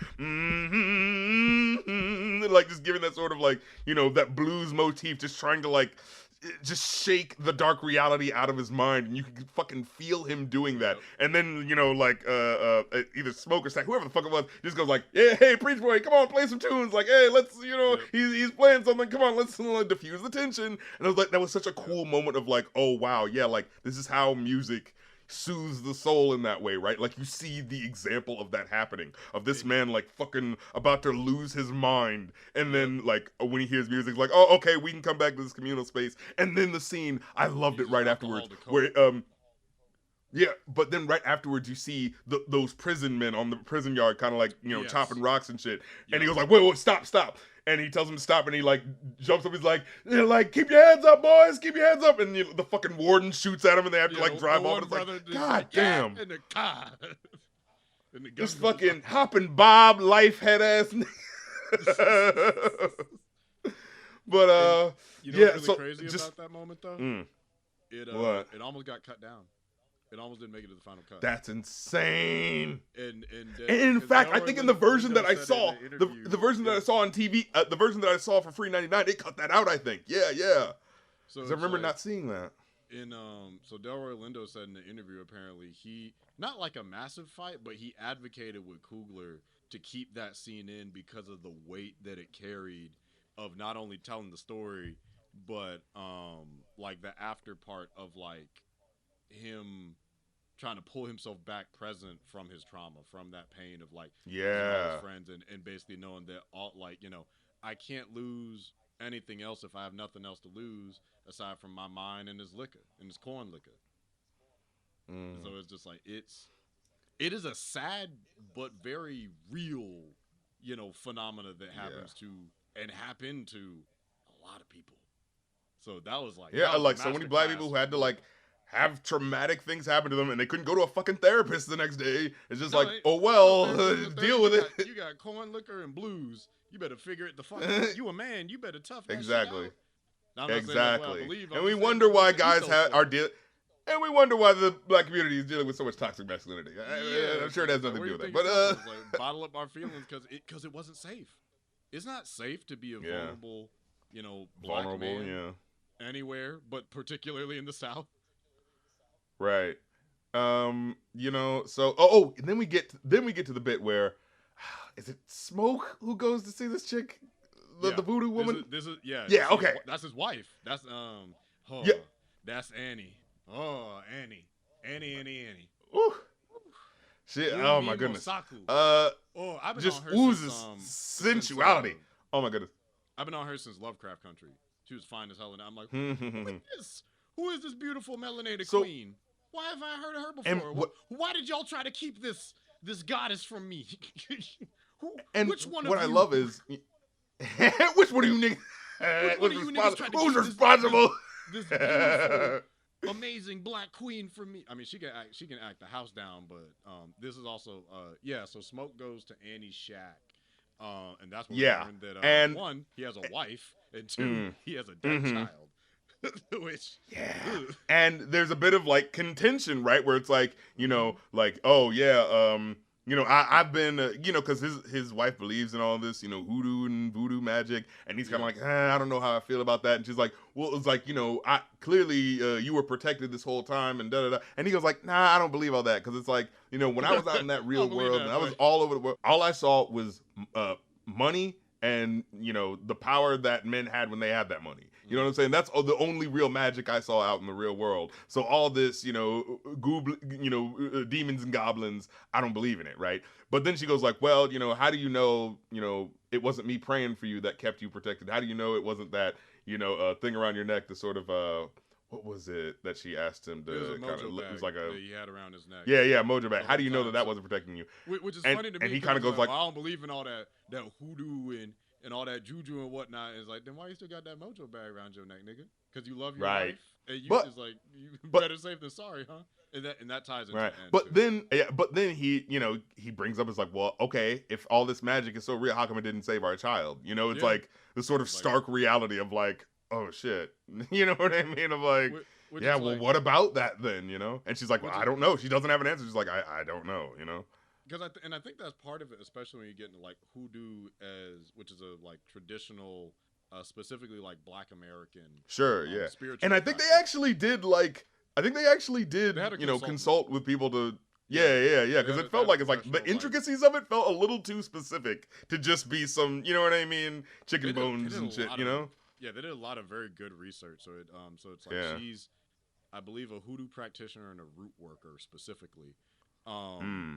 But and what happens in the scene is that, because this is what gets revisited, a little girl comes up to give her like some sort of but she gives them like, you know, here's some real like, you know, voodoo magic stuff magic items that you can use, and in exchange, you know, she gets like fake play money, like Monopoly money, and you know, Smoke comes up and he's like, whoa, what are you doing? Like, there's no. Or something. No, it was like fake money, because you could see it was like looked like children's money. I thought she gave the kids like food and supplies in exchange for the. No. I thought it was magic items. I thought it was something where it's like, only use this, because she said like use this at some point or something like that. She gave some sort of instruction. Maybe it was both. I might be misremembering. Maybe. I thought she was giving stuff that. but yeah, go ahead. He just says like, oh, you know, like this isn't real money. Like, why are you taking this in exchange for like real shit? Like, I can give you real money. And she's like, no, I don't want your money. It comes with blood. And he goes like, babe, all money comes with blood. She's like, not like yours. And he's just like, man, this shit won't even spend nowhere else. You know, he's looking at the fake money. And he says, I ain't going nowhere else. And then he goes like, with this voodoo shit. Like, you know, that's when he goes in the monologue. It's like, you know, da-da-da-da, who says that all that shit is real and da-da-da. But I thought that was such a fascinating, like, pin that they get on him. Just like, she holds a blade to his neck and says, give me back that fake money right now. And he's like, what the fuck? Like, I can give you real money. I don't understand. Why does it matter? And she's just like, no, because there is fucking value to this. That kid had value in this money, and so it matters. You know, it was that sort of thing of like, oh shit, that's interesting, you know. And then that comes back later in the, oh my god, this shit made me so mad, man. To talk about script. Do you know what the phrase script means? The word script means? I probably haven't heard it in a minute, but so it's because remember that point where they're, you know, where the guys are paying for drinks and they're like putting down like, you know, fake looking nickels or like nickels. Yeah, so like back in the day, in the in this time, white people, instead of paying black people in real money, they would sometimes just pay them in script, which is just rips and little pieces of paper and whatever the fuck that Basically, they want to be like, oh, this is steps.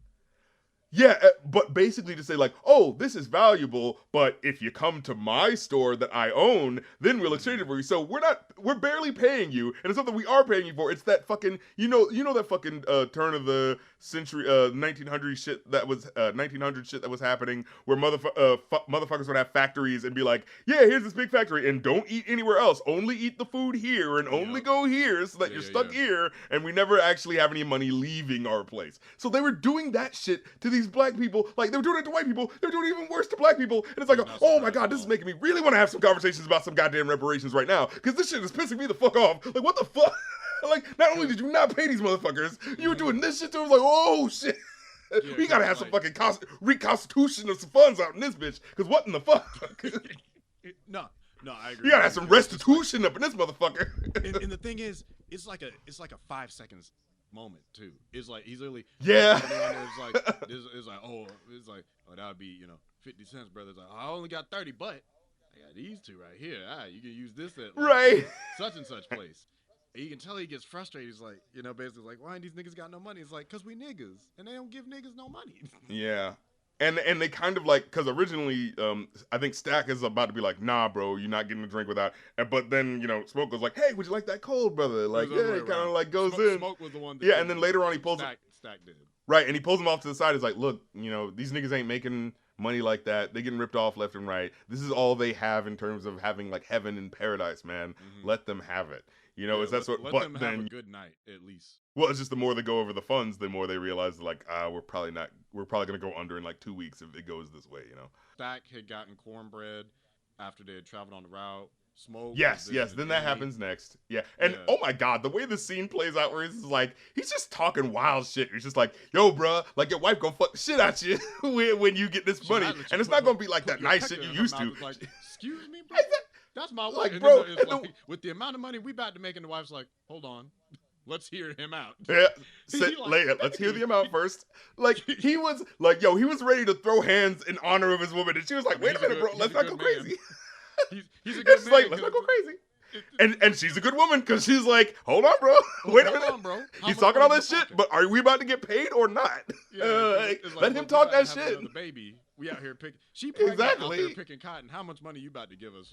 Like, right. I was like, nigga, you better let that fucking exactly. You better collect these ducats. What the fuck are you talking? What are we even talking about? So they got. I don't give a fuck how we talking at you. But we didn't touch on Smoke and Annie. And Annie like basically re-upping his mojo bag, and because he went to go get it because they needed somebody to. She re-upped his mojo bag, all right. So he's about to fight. Man, that's the most intimate back shots I've ever seen in my life. No, oh my god, I've never seen so much love and passion, like with the. I'm like, I had to look down to the right just to make sure I wasn't looking at Pornhub. Like I was like, what the fuck?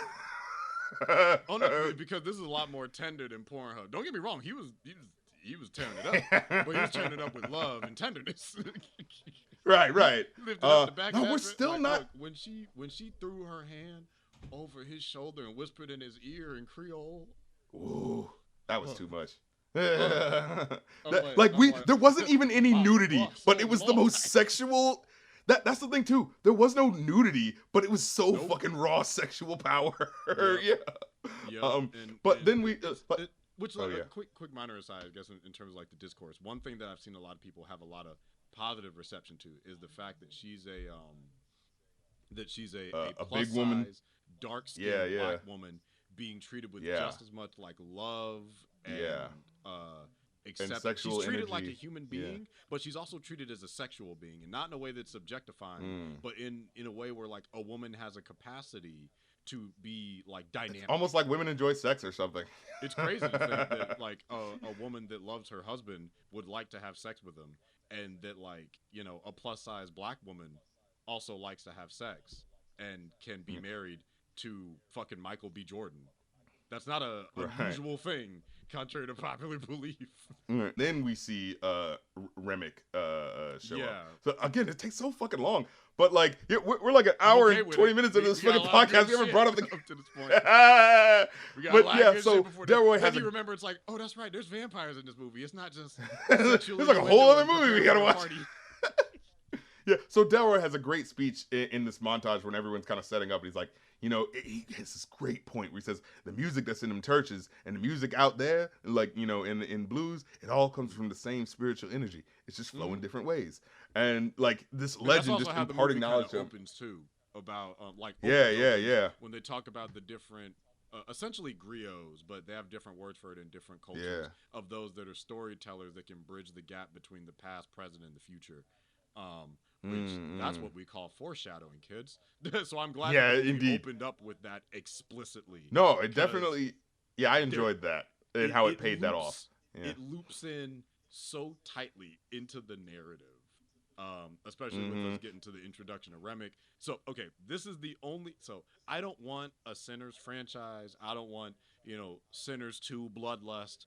I don't want a Sinners cinematic universe. However, I am not. If we were to get anything from this, I am open to us having similar to this, where this was a hella black people, to have a Ryan Coogler produced, not directed, produced movie about the Choctaw vampire hunters. That's a prequel. Oh my God, you're not lying. The way they fucking just showed 2 minutes of these people, and I'm like, yo, Indian vampire hunters, like what the fuck is going on? I gotta see this. Why are we only showing one scene? Like, don't get me wrong, I don't want a big Sinner Santa, but like, if there were to be anything that they do, get a all Native American film team.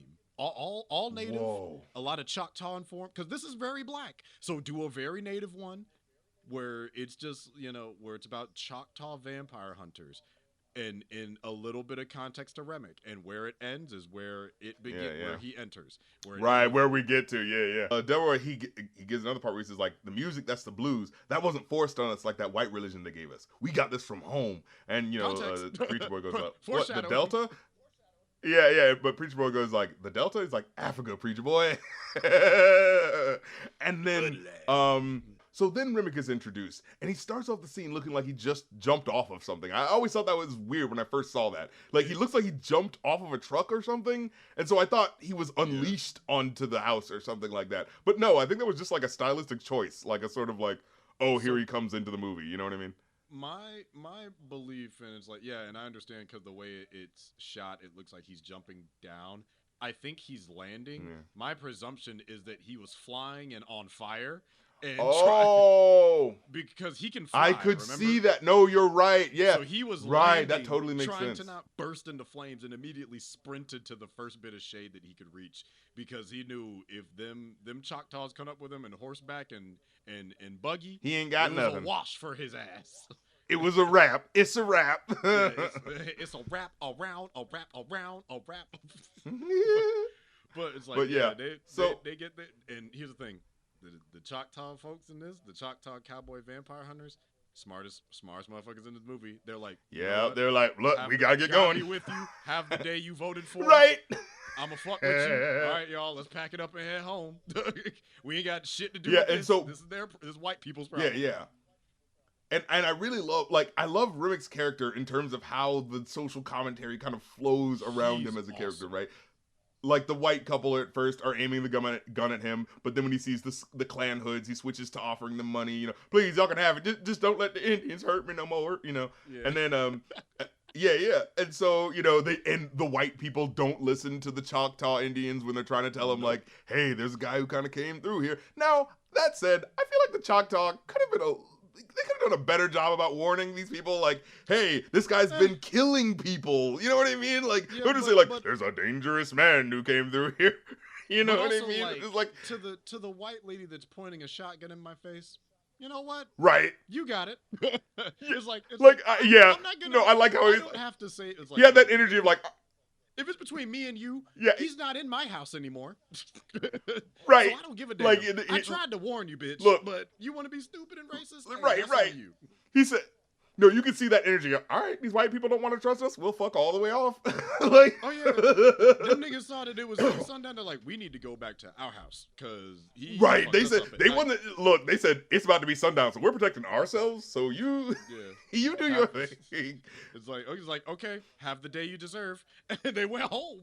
And it's a great suspense moment where like the wife is kind of like, oh, the engines is gone, and then she walks back and is like, husband, huzzy, wait, what's going on? And then she like walks into the room and just kind of sees him with blood on his face and the weird eyes and looking over to him like just dead. And she's like, and the way he's so like calm, the way he's calm about it. Like this actor is just so fucking good. The way his Jack evil O'Connell. is just so.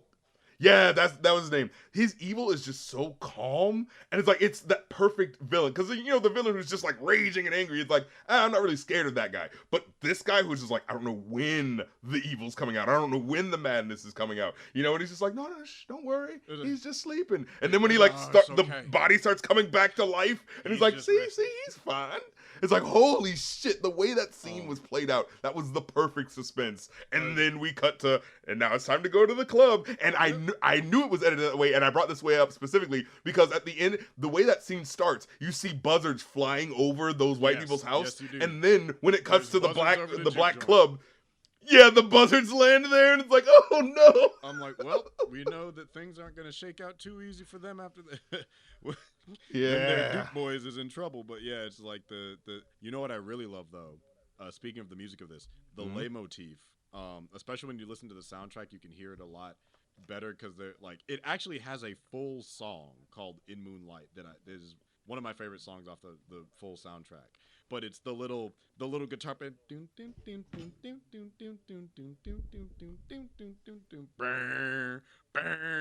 Yeah. I'm like, oh, that's so fucking metal, but appropriate for the time. Like, it's so that little like plucky guitar pick that's like the innocent kind of sounding bit, of just like it's so eerie, but like I don't know, it draws you in.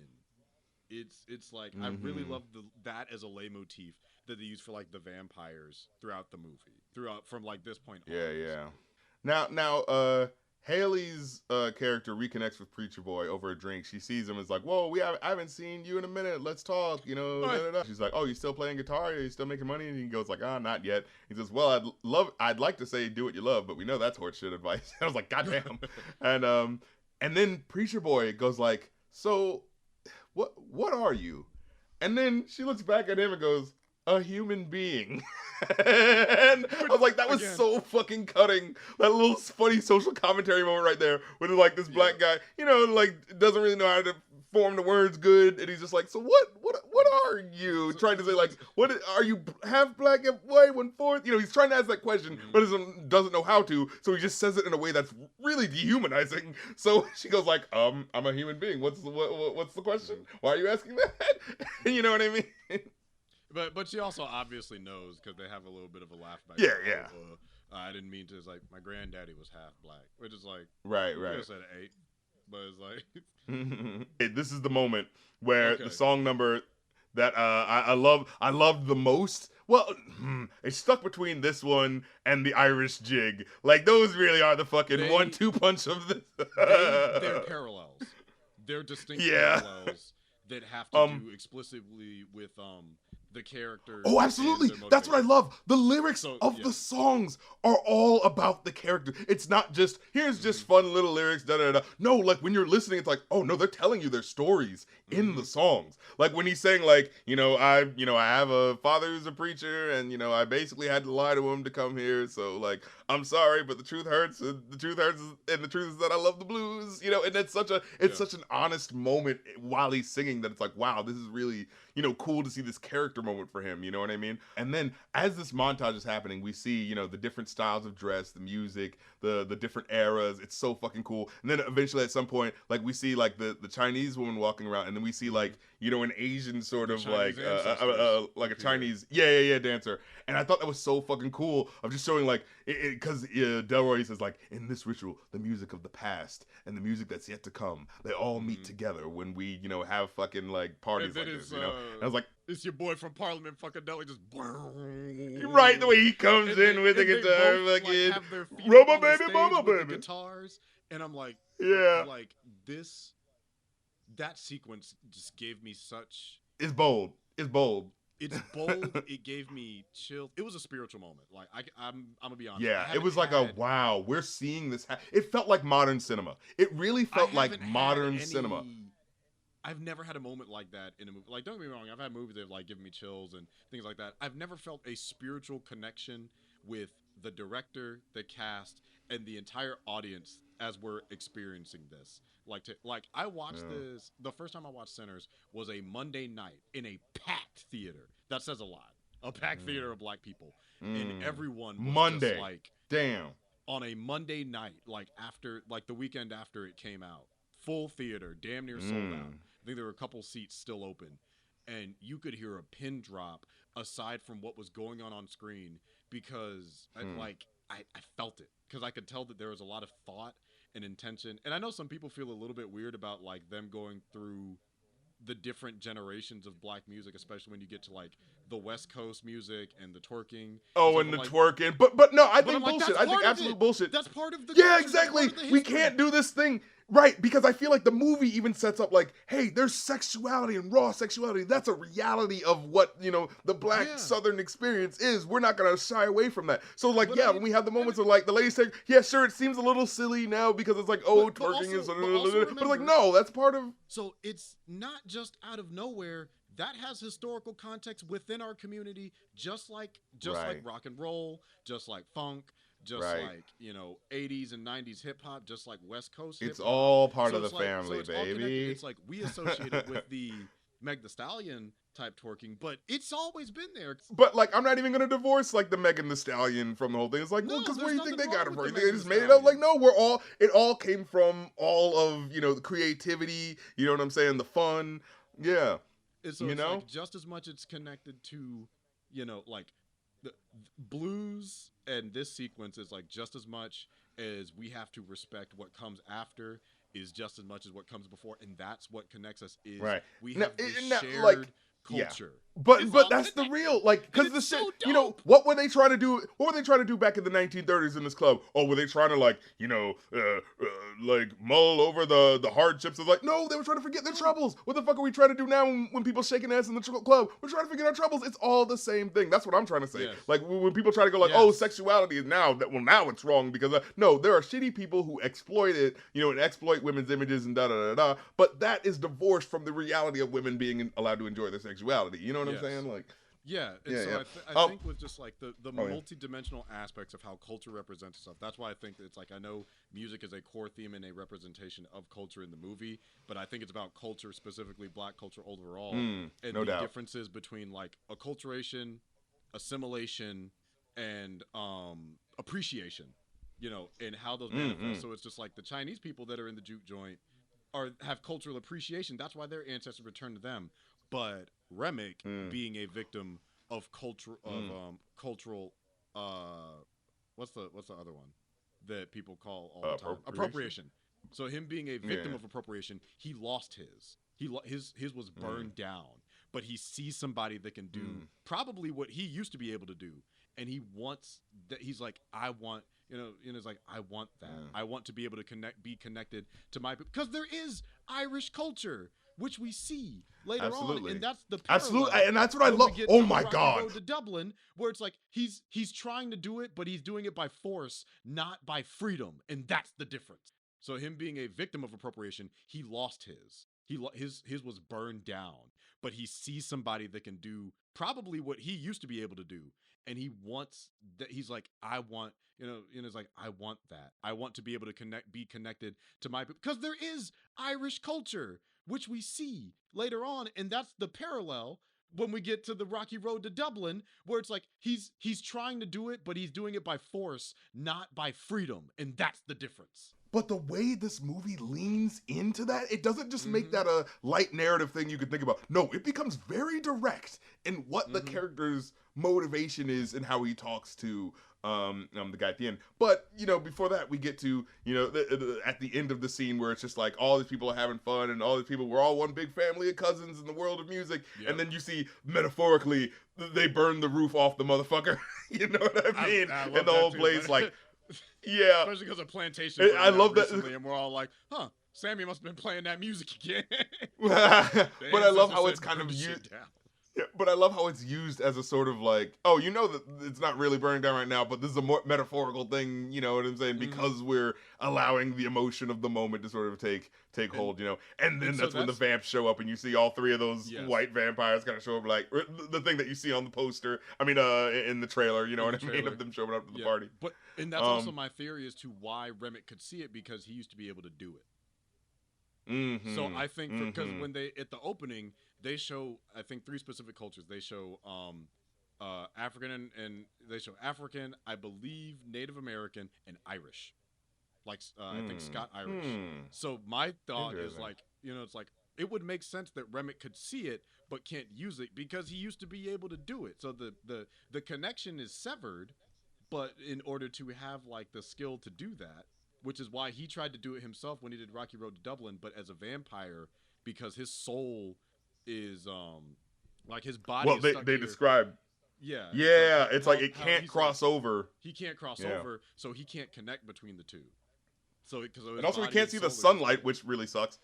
Yeah. Also garbage. And it's one of the caveats of being dead, but alive at the same time. So it's like, Oh my God, we're gonna have such a discussion at the end of this fucking thing about. But we gotta get to it because the three vamps roll up. The doorman tells his friend to get the twins because there might be some trouble with these 3 white people coming in, and he says like, it's low-key funny too. It's y'all clan, sir. We believe in equality, and I do believe when he says this though. Here's the thing. I don't think Remick is racist, right? But he is using a racist tools. Yeah, maybe that's it at the end of the day. Maybe it really is that. That's the complexity of it. But but damn, if this ain't some let the right one in shit right here, the fucking absolutely. These right. But they make a really good point. Like they say like, oh, these white folks come in and they're gonna start some shit. You know what I'm saying? Like, what happens if so and so looks at his girl for too long? You know what I'm saying? What happens if this and what happens if that? So like, nah, we're gonna let these white people. We're not gonna let these white people in. Now I enjoy the conversation and how it plays out, but I do think it's kind of funny how it's like, in real life, white clubs didn't allow black people in, but the black clubs actually did, like, historically, at least for the most part, because it's like, well, the white people aren't letting us in their place because, they're fucking racist, but we just want your money, so you can come in. You know what I mean?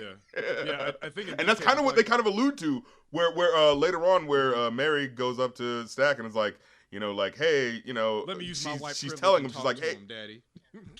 but it's specifically because she goes like, he's talking, he's worried, and she's like, what are you worried about? It's like, well, I feel like this place is gonna go under in 2 weeks because like we don't have any, we're not making that much money. And she's like, well, let me go see if those white people have money. Maybe that could change something. Maybe if those white people come in, they know some white people. You know what I'm saying? Maybe we could do something. And she goes like, all right, but take this gun, just in case there's some bullshit. So.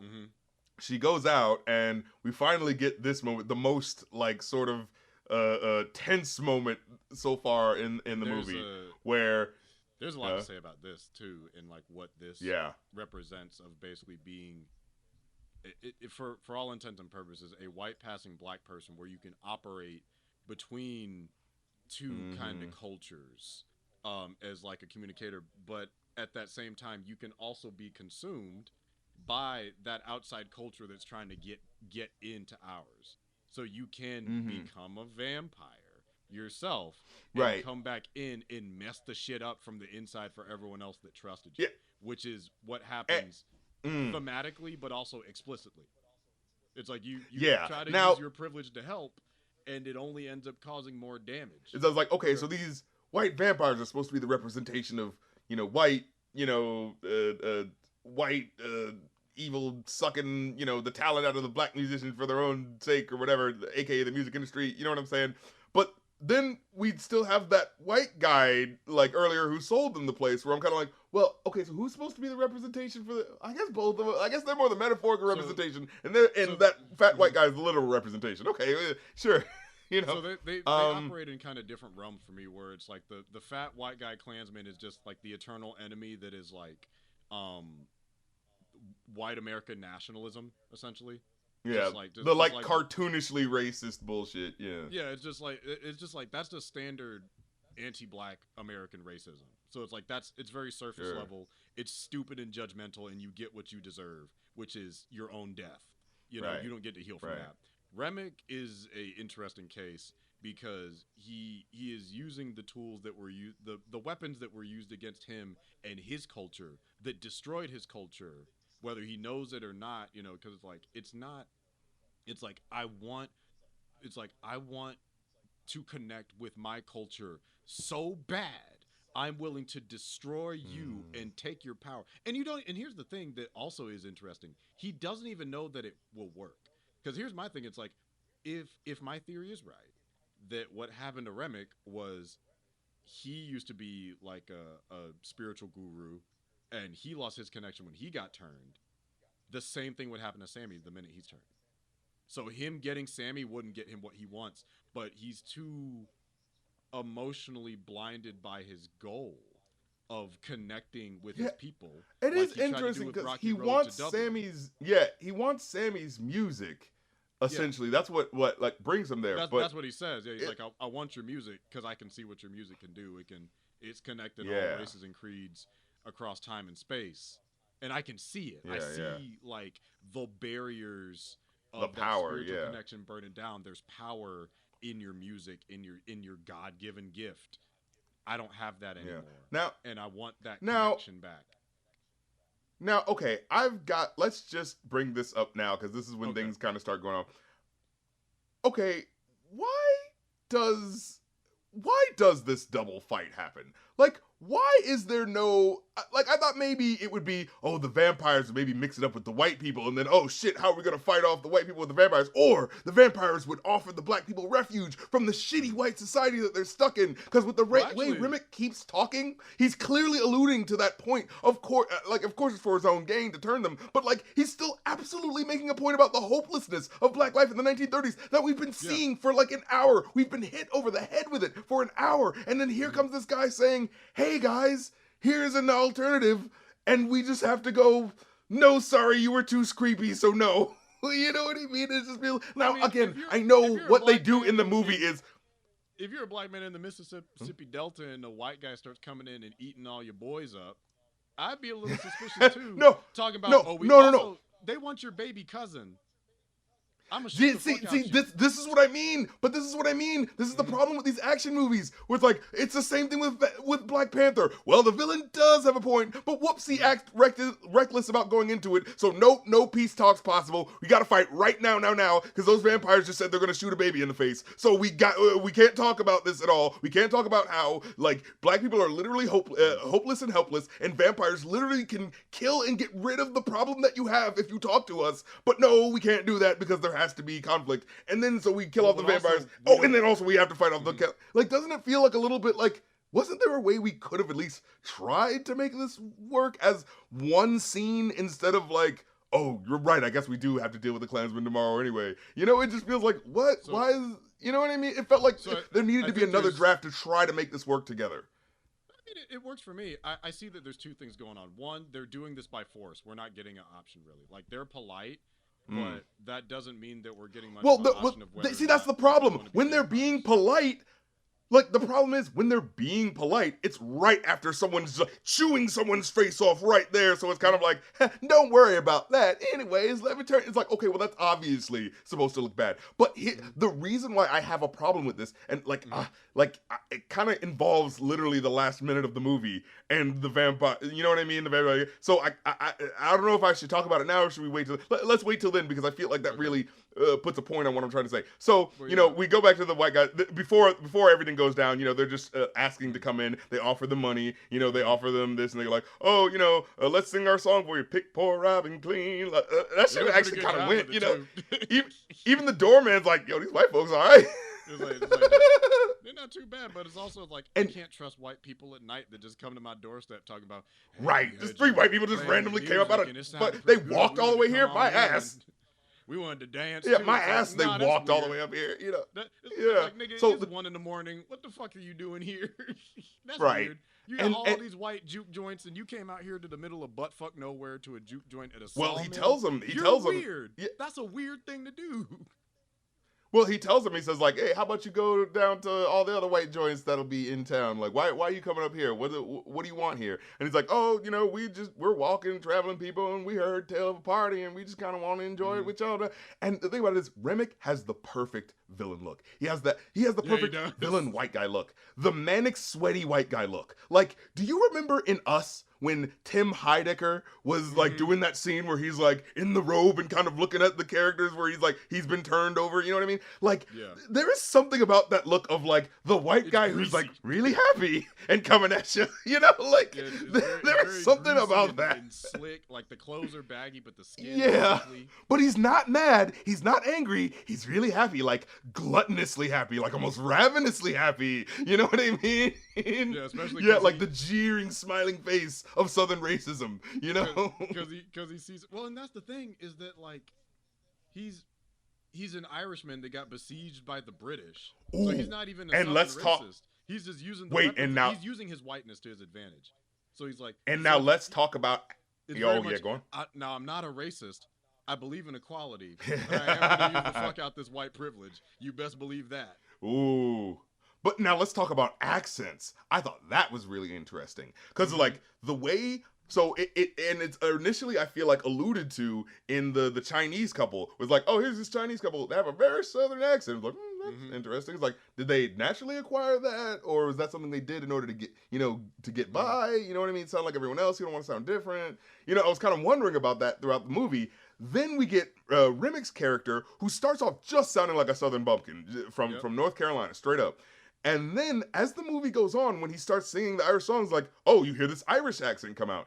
And, initially you'd be like, wait, well, what's the deal? It's like, no, but this is the colonization right here. This is the, go along to get along, have the right accent, and you'll be accepted. Because if you got the Irish accent, well, then you're a patty and you need to be a policeman or something like that. You know what I'm saying? Like, there's that being weaved into this movie as well, in terms of, like, how colonialism affects everything, down to the way your fucking voice sounds. You know what I mean? Yes. Yeah. Yeah, and and that's a great point. It's like, because Remick is also a victim of colonization. So it's like, I think a big theme, and that's the other thing I was gonna say, is like the difference in between how some white people, in this context, like an Irish guy of Irish culture, versus black people, how we deal with our colonization and loss of culture. So for black people, our culture was destroyed being brought from Africa to America. So we built a new one based off of the scraps of what we had, and now we have one of the most dominant it's cultures a unique thing in the planet. But then there's a lot of white cultures, and they're like, well, let me take somebody else's, because it's like, they destroyed mine, so let me take someone else's, because that's just as good. And that's why you get into conversations about cultural appropriation. And so the thing with like Remick as an antagonist is like, he's not, like, he's nefarious, he's semi-malicious, but not in a racist way, I would say. It's more so, it's like when you see white people go, wow, I really love those locks, I want that for me too. And it's like, your hair texture can't do that, it mats. But you can, like, you can braid it in certain ways, but it's never going to lock the way, because the hair texture isn't there for you. It's like, well, why not? You guys can do it. So it's, it's like, I want what I want. because it looks. So I can also stay out in the sunlight slightly longer than you can. Like we're just different. Exactly. And that's another metaphor too. It's like I can stay out in the sunlight longer than an Irishman. I'm literally built certainly longer than an Irishman. Yeah, so it's just like I don't. It's like we both were victims of the same cause of colonialism, but how we adapted to it was very different. Where it's like, okay, it's different. Well, let's build something new, and then the other side is, well, let me take someone else's.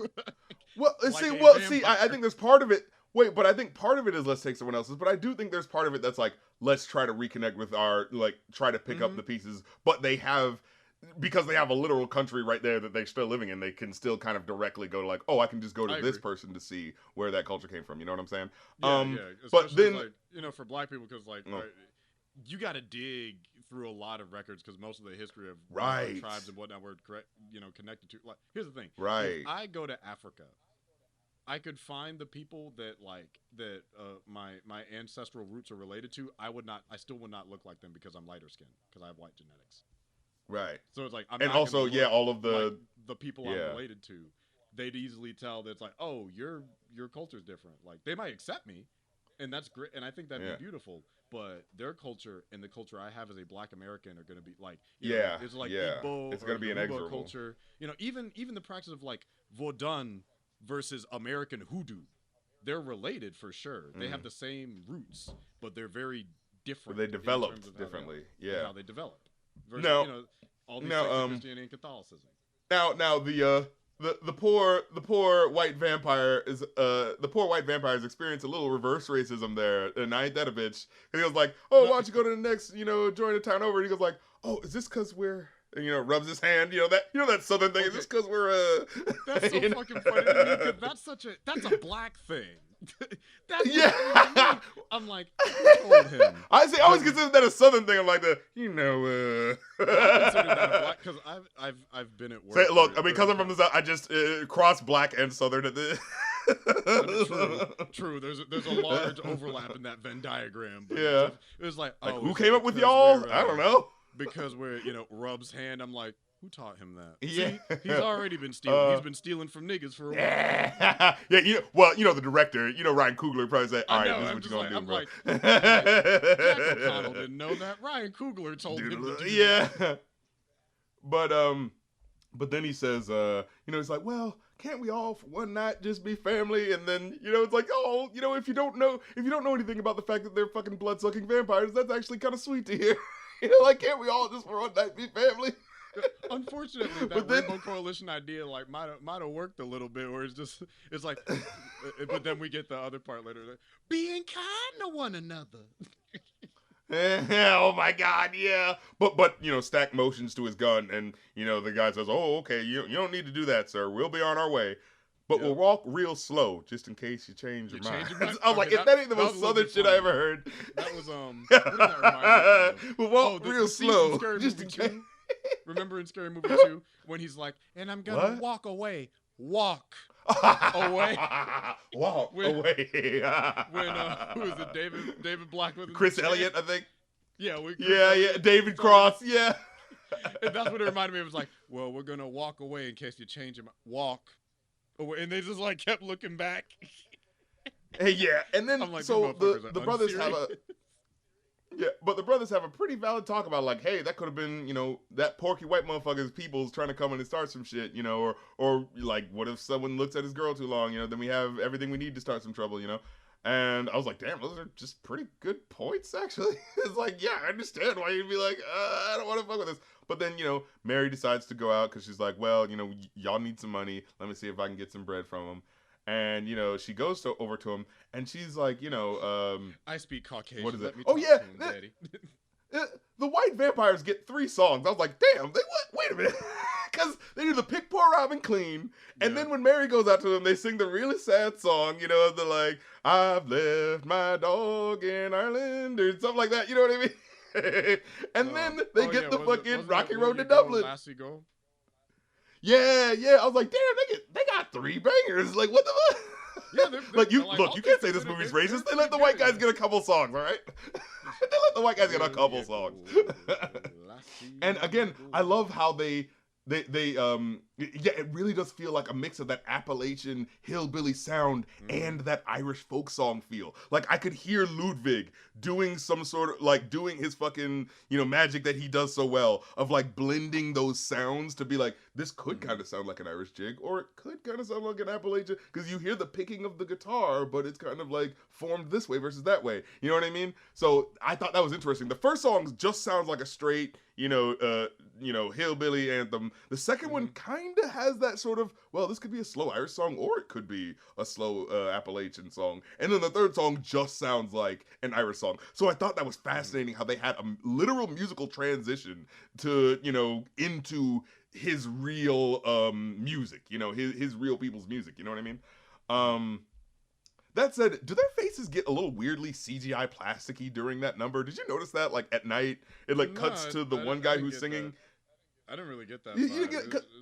I felt like I saw that in Mickey 17 too, where there was like a scene where Mark Ruffalo's face was like randomly in a way that kind of looked like it might have been CGI'd for a bit, but for no real reason. Like it was just kind of like, why do they do that? Like, I don't know. I feel like I've just been. Yeah, and maybe I've just been like, trained by AI and all this shit to like be on the lookout for anytime someone's face looks a little weird. Yeah, but there's just something about like because like maybe it was just in the dark of the moonlight with the blue on them, it just looked a little odd. But I mean, I love what they did all throughout the movie with their eyes. The eyes looked great. I thought that was so really cool. I'm gonna steal that from my own movie. The way it kind of looks like it. Because it looks like there's depth to their eyes. It looks like there's like something in, you know what I mean? Like, it's very interesting. What I couldn't tell was because they had multiple different kind of colors for different characters. Like Mary's were a little bit golden. Remic's, I think, were red. Stats, I think, had like a bluish, purplish tint to them, depending on the light. Oh, I didn't know that. Yeah, there are a couple different colors that they had. Like, I think cornbreads were yellow as well. I can't remember all of them, but what I couldn't tell, and I thought was interesting, is I couldn't tell if they had pupils or not. And I thought that was like I said, it felt like there was like depth. It was like, so it was kind it of looks like they don't have the front part of their eyes. Yeah, it looks like there's glass that's just showing you the inside. Yeah. And afterwards, Mary goes up to talk to them, and she sees that they've got money to spend, but it looks a little odd. And he says, well, it's from a different place, and yeah, Irish pull out this pulls out fucking exactly. He says, it's from a different place. Yeah, right. He says it's from a different place at a different time, but it spins just the same. And so I'm like, okay, they're setting up. They're not outright like the way that they initially.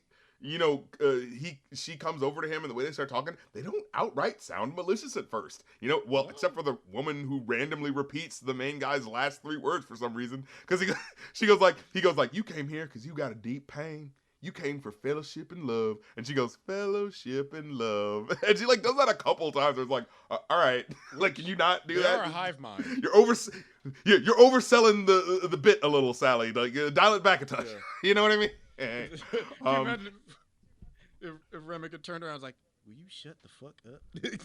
Yeah, like, come on, you're looking real ominous in front of this woman right now. Girl, shut the hell up. You're scaring the hoes. God damn it. But, and also I was like, well, they're not that far from the club, so why couldn't anyone see what was happening? But I think there was, like, maybe, like, a car or two in the way, so I was like, maybe you could, like, not see in the dark, you know what I mean? So I was like, and won't nobody looking outside to see. No one was checking outside to see what the white people were doing. We was getting lit. I was thinking about the doorman. Well, I was thinking the doorman might have been like, had an eye on them or something, but it kind of seems like they're off to the side in a way but they do kind of like set up a car there where it kind of looks like, oh, okay, well, maybe you could miss it, And then he says, he says, you got a deep pain that you need to, that you're dealing with, And then she just decides to randomly confess that her mom passed. I'm like, all right, that's a bit, like, you know what I mean? Like, I wouldn't just say that to strangers, But, I mean, but all right, she mentioned it earlier too to Stat, because I think that was part of why she was in town. Sure, was because and she doesn't think anything of it. She doesn't think that they're gonna be malicious, right? But that's what leads to that weird line where she goes what's the worst that could happen? I got a gun. Yeah, that is true. She does have a gun, so like, yeah. I got this thing on me. They can't hurt me. Psych. But then that's what leads to the weird line, because Remick goes, deep in my heart, I wished I could have saved her from her fate just as I can save you. And she was like, what the fuck? Like, save my mom. What the hell are you talking about? Like, I don't need. And then she tries to. Yes, you do. Yeah. Yeah, it kind of starts to sound like an evangelical sort of pitch, I was like, what's happening? But it's think we can save your purty white soul, right? And then as she's like starting to walk away, you see him like jump up real quick, and then it cuts. So it's like a mini, jump scare. Yeah. What's that TikTok? Ooh, that brother's floating in the air. I'm floating off the powers. How did his ass do this? He's a vampire. Must be the superpowers, man. Last 223,000 hours or whatever the fuck that Too Short lyric is. But then 225,000. Get it calculated. Do the math. And then I said, like, this is where I wrote the note. I was like, okay, again, we know that they're vamps. Like, the audience knows they are. So it's supposed to be intimidating. But I just feel like they could have pitched this shit just a little better than that. Like, maybe don't start with, ominous sounding shit that doesn't really make sense to a normal human being. Maybe you could start with, hey, we're fucking otherworldly beings. We can save you from the fate of the death and the racist world you live in. That doesn't sound too bad to me. Like, what are the rules? I get to never die, get the satisfaction of killing the shitty racist white people and turning them to my side in the process, and I get to listen to all the cool new music that's gonna come out for the rest of time. Fucking sign me up. And I can't see the sun. Okay, that kind of. You gotta think about it like this. I'm just saying, if you would have at least presented the options, give us the pros and cons, let them decide, But also, you gotta think about it like this. Even if you tried to use that argument, that's probably a little bit of a modern way to frame it. You gotta think about it like this. These are also probably all super superstitious black Christians. Yeah, niggas in the 1930s. Yeah. So it's like, hey, if 3 white people come to your door with guitars in the middle of the night at a juke joint, while you're drunk off the corn liquor saying, we can make you live forever. Get the fuck out of my face. I will shoot you dead where you stand. I serve a powerful God. Get away from me, demon. Yeah, right. Like, good point. They could have said, they could have even made a compelling argument simply based off of, let's be real, the fact that they're white people and it's the 30s. There's nothing you can say to me that can make me believe you, without any evidence of such. We haven't seen you all day. I mean, look, they couldn't even convince them to a black party. Did you know this was an all black party? Like, that's weird. Right. That's a weird thing to do. It's like, no, we can make you live forever, and you can play all your little niggerboo, joints and juke joints, and you can kill all the racists. It's like, sure, like, hey, get your ass out of here, yeah. Like, get your ass. What Mary say earlier? Yeah. Boy, if you don't get the fuck up out my face, like. It's like, I don't think there's any argument they could have made that could even begin to be compelling, because I get you on that.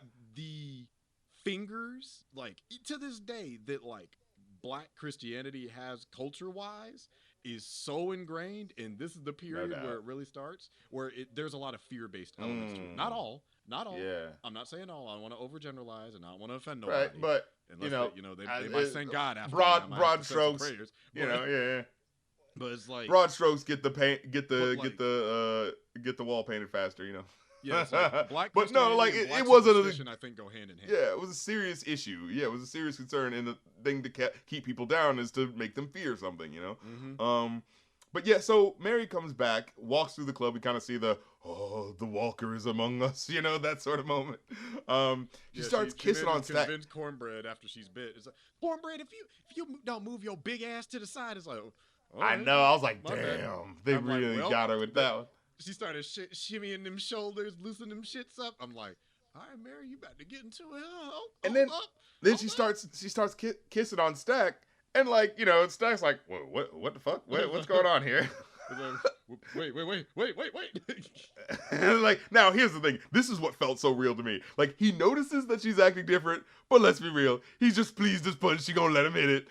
So he's like, oh, okay. And so it goes. Hey, look, if I'm at the juke joint, suited up, gone after a couple drinks, and my lady come up to me start kissing on my neck and everything. It's like, open that closet door. We about to tear it. Okay, I guess we letting bygones be bygones. Let's go. It's like shit. She ain't got no problems now. She was yelling at me earlier, but I guess I ain't got no issues with that. Women, am I right, fellas? Always with the emotions, man. Couldn't possibly been bit by a vampire. That's ridiculous. It's like vampires ain't real. She just horny. I can work with horny. I just started hearing about it. What is it, some Bram Stoker's Dracula book or some shit like that? Like, but yeah, damn. It is what it is. Now, I just want to point out, this was literally the perfect opportunity to let the rest of them in, right? She could have like flashed the gold and said, "Oh, they're good for it," and then let them in, and then they could have had a calm discussion about because hey, Cornbread was looking at them funny too. No, but because he said like, see if they got some money. She comes back in and says, yeah, they do got the money. Look, let me show you. Look at this fucking gold that they got. And he's like, oh shit. Like, and if she wasn't horny and didn't want to fuck that moment, they probably would have let them in. You know what I mean? Yeah, and then it worked a couple ways. I think they sent her as more of a Trojan horse. Oh, sure. Where it's just it's like, well, we'll get her in and maybe she'll get close to Sammy, but like it's there's an interesting way that like the powers work that we'll kind of continue into. But and what was it? Oh God, the drooling bit was just gross though. I couldn't look at that when that happened. Which she's drooling out the side of her mouth while they're about to make out, and like Stack goes like, "Hey, what's that in your mouth?" And like, "Babe, you're drooling," and she goes like, "Do you want some?" And I'm like, "What the fuck freaky shit is this?" Ryan Oh, Coogler you're drooling. You a nasty man. Yeah, right. Oh, that cold spit hanging off your lip needs to be in my mouth, please. Like, what the fuck? I think apparently they had to do several takes of that.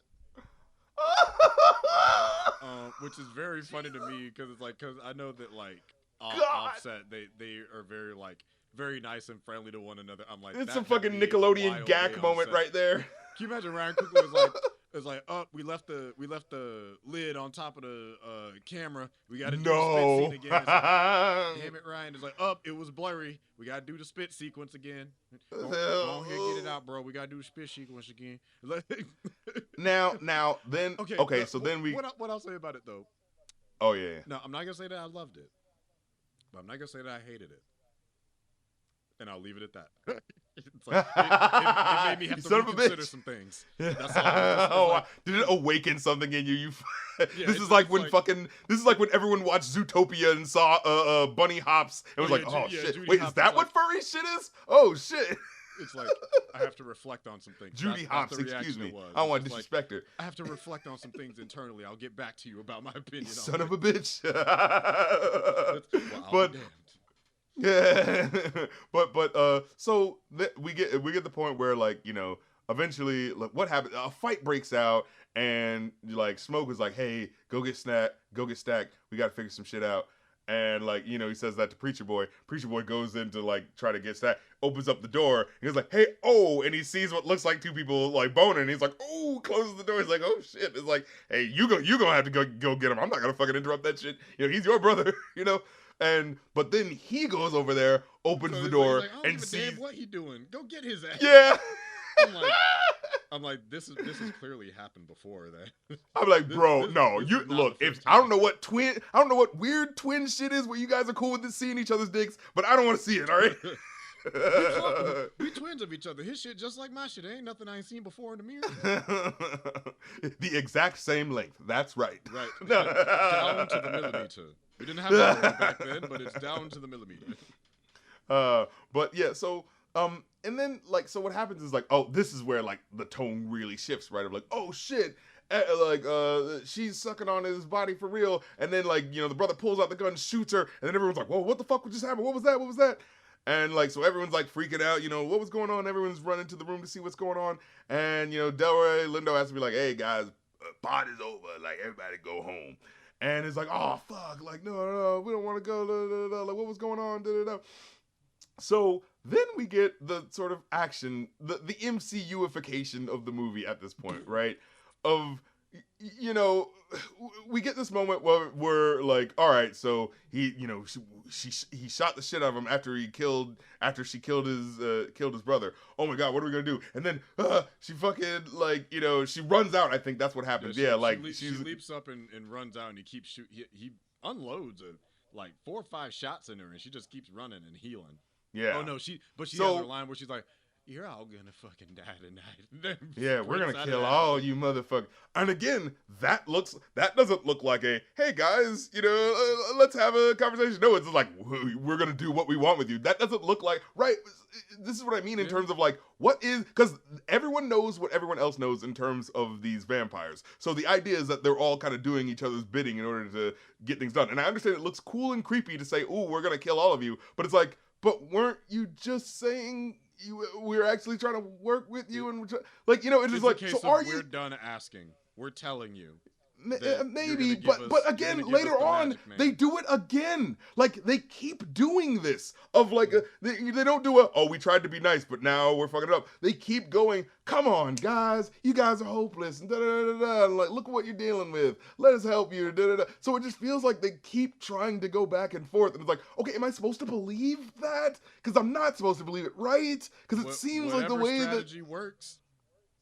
Yeah, like I said, is it supposed to be he's just saying whatever it takes? You know, is that the reality? Because like we build up this whole movie of like nothing but, you know, black people being beaten down by the evil white system, and then here comes some vampires who keep whispering about how, hey, there's a way out of this, and they keep insisting on it. It's not like a thing they did once or twice and then stopped. No, they keep talking about it. So it's like, do you care and want to do this, or is it fuck it? You know? And then we have this moment too, which, like, see, but that's my problem with the movie. Like, it would be cool if this was actually a, you know, dramatic thing that they were playing with, but it feels like they're trying to have their cake and eat it too, in terms of the tension, without really paying off what that would mean. And like, for an example, like for this next action scene, right? Okay, they lock the door, the brother's dead, and then, oh no, she turned into a vampire after he shot him. What about my brother? Did he turn? And, you know, you kind of see, like, I think Preacher Boy kind of walks slowly up to the door, and then, you see a stabbing, like, you know, a stabbing knife go through it. It's like, isn't that scary? It's like, but why would he stab? Why would he do that? Like, what would be the motivation for that other than the horror movie moment of, stab? And then the brother comes up and puts his eye but like, then the brother... But like, why would the brother, if he's trying to convince them to let him out, be, I'm a murderer, stabbing, killing guy, but let me out, please? Like, that doesn't make any sense. And then when he pulls away the knife and he goes like, goes up, his brother puts his eye real close up to the hole, and it's like, okay, is he gonna stab him? Are we playing that? No, we're not playing that moment. No, it's actually like, it's not doing that at all. But it still wants to have the music build up as if it is about to build up to that tension of something happening, but then it just kind of doesn't. It's just kind of like, let me out, nigga. Like, you know, who do you think I am? Fucking Jim Crow? Fucking open the door. No. What he said is like, he's like, you better let me out. You can't keep Big Pimpin' in the closet. But then, and then this is what annoyed me too. Okay, we have the tension. He stabbed through the door. Oh, are we gonna let him out? Can you let him out? And then literally his brother goes, all right, we'll let him out. Give me the keys. And then he busts out of the door anyway. And it's like, well, what was the point of the dramatic tension of the door? Let him out. And then, okay, we will let him out. But then he busted out anyway. It's like, what were we even doing here? You know, it just felt weird. Because I think that was part of the conversation. I can't remember if it was right before or right after. It might have been right after. But because Annie was saying, because Annie said earlier, we need to take his body out. Yes, she tries to say that's right, because they know that something's up. So it's like, they wind up locking him inside. They check his pulse. They know he's died, and so now he's back. And so it's like, okay, what the hell is going on?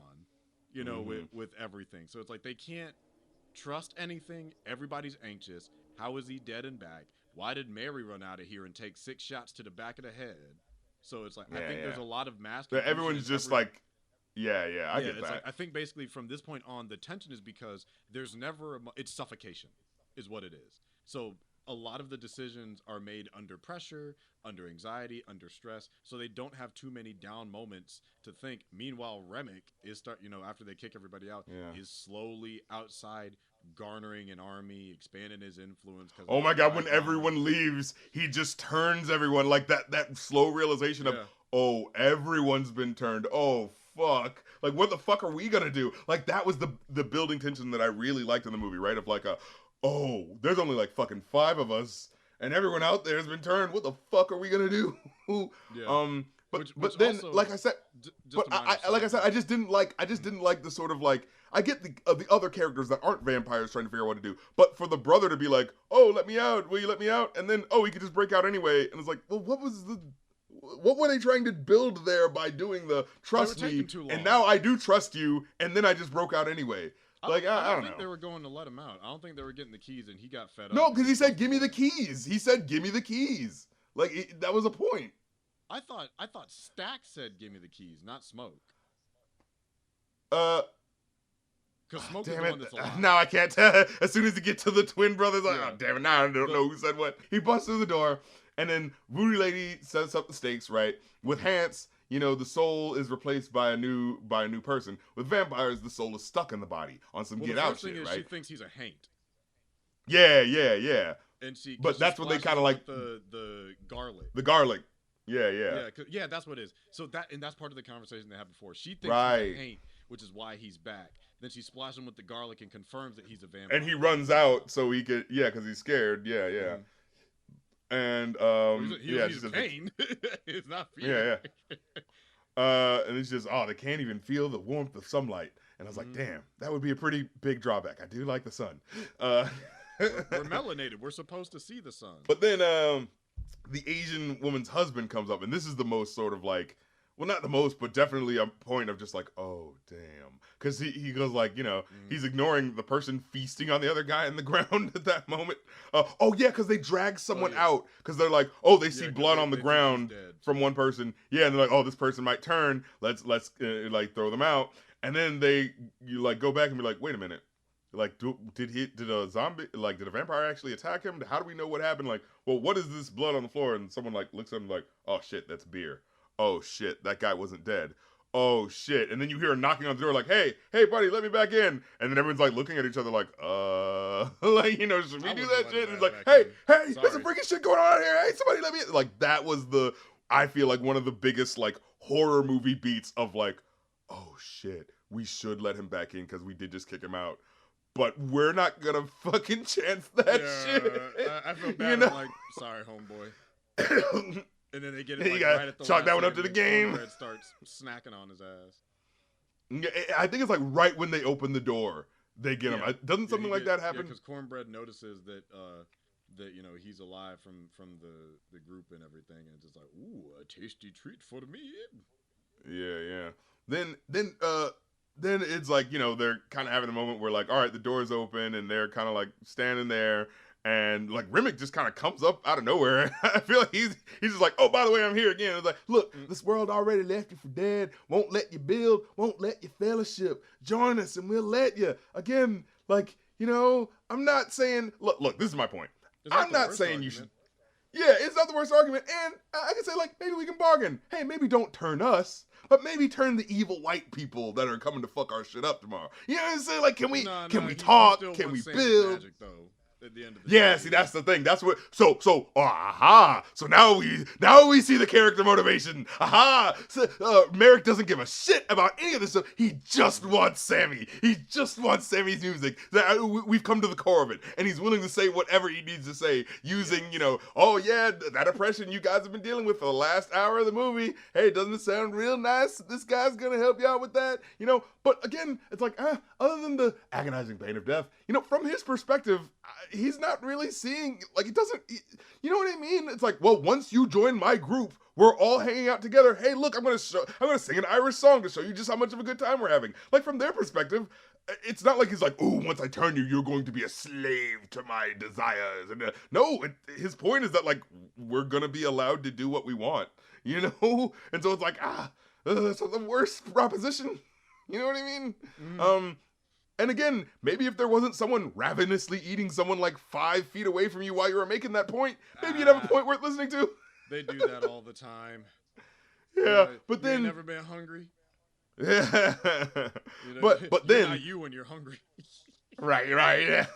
But then he immediately does the hey, let us in, because I know everything that your husband knows, and if you don't, we're gonna get your daughter.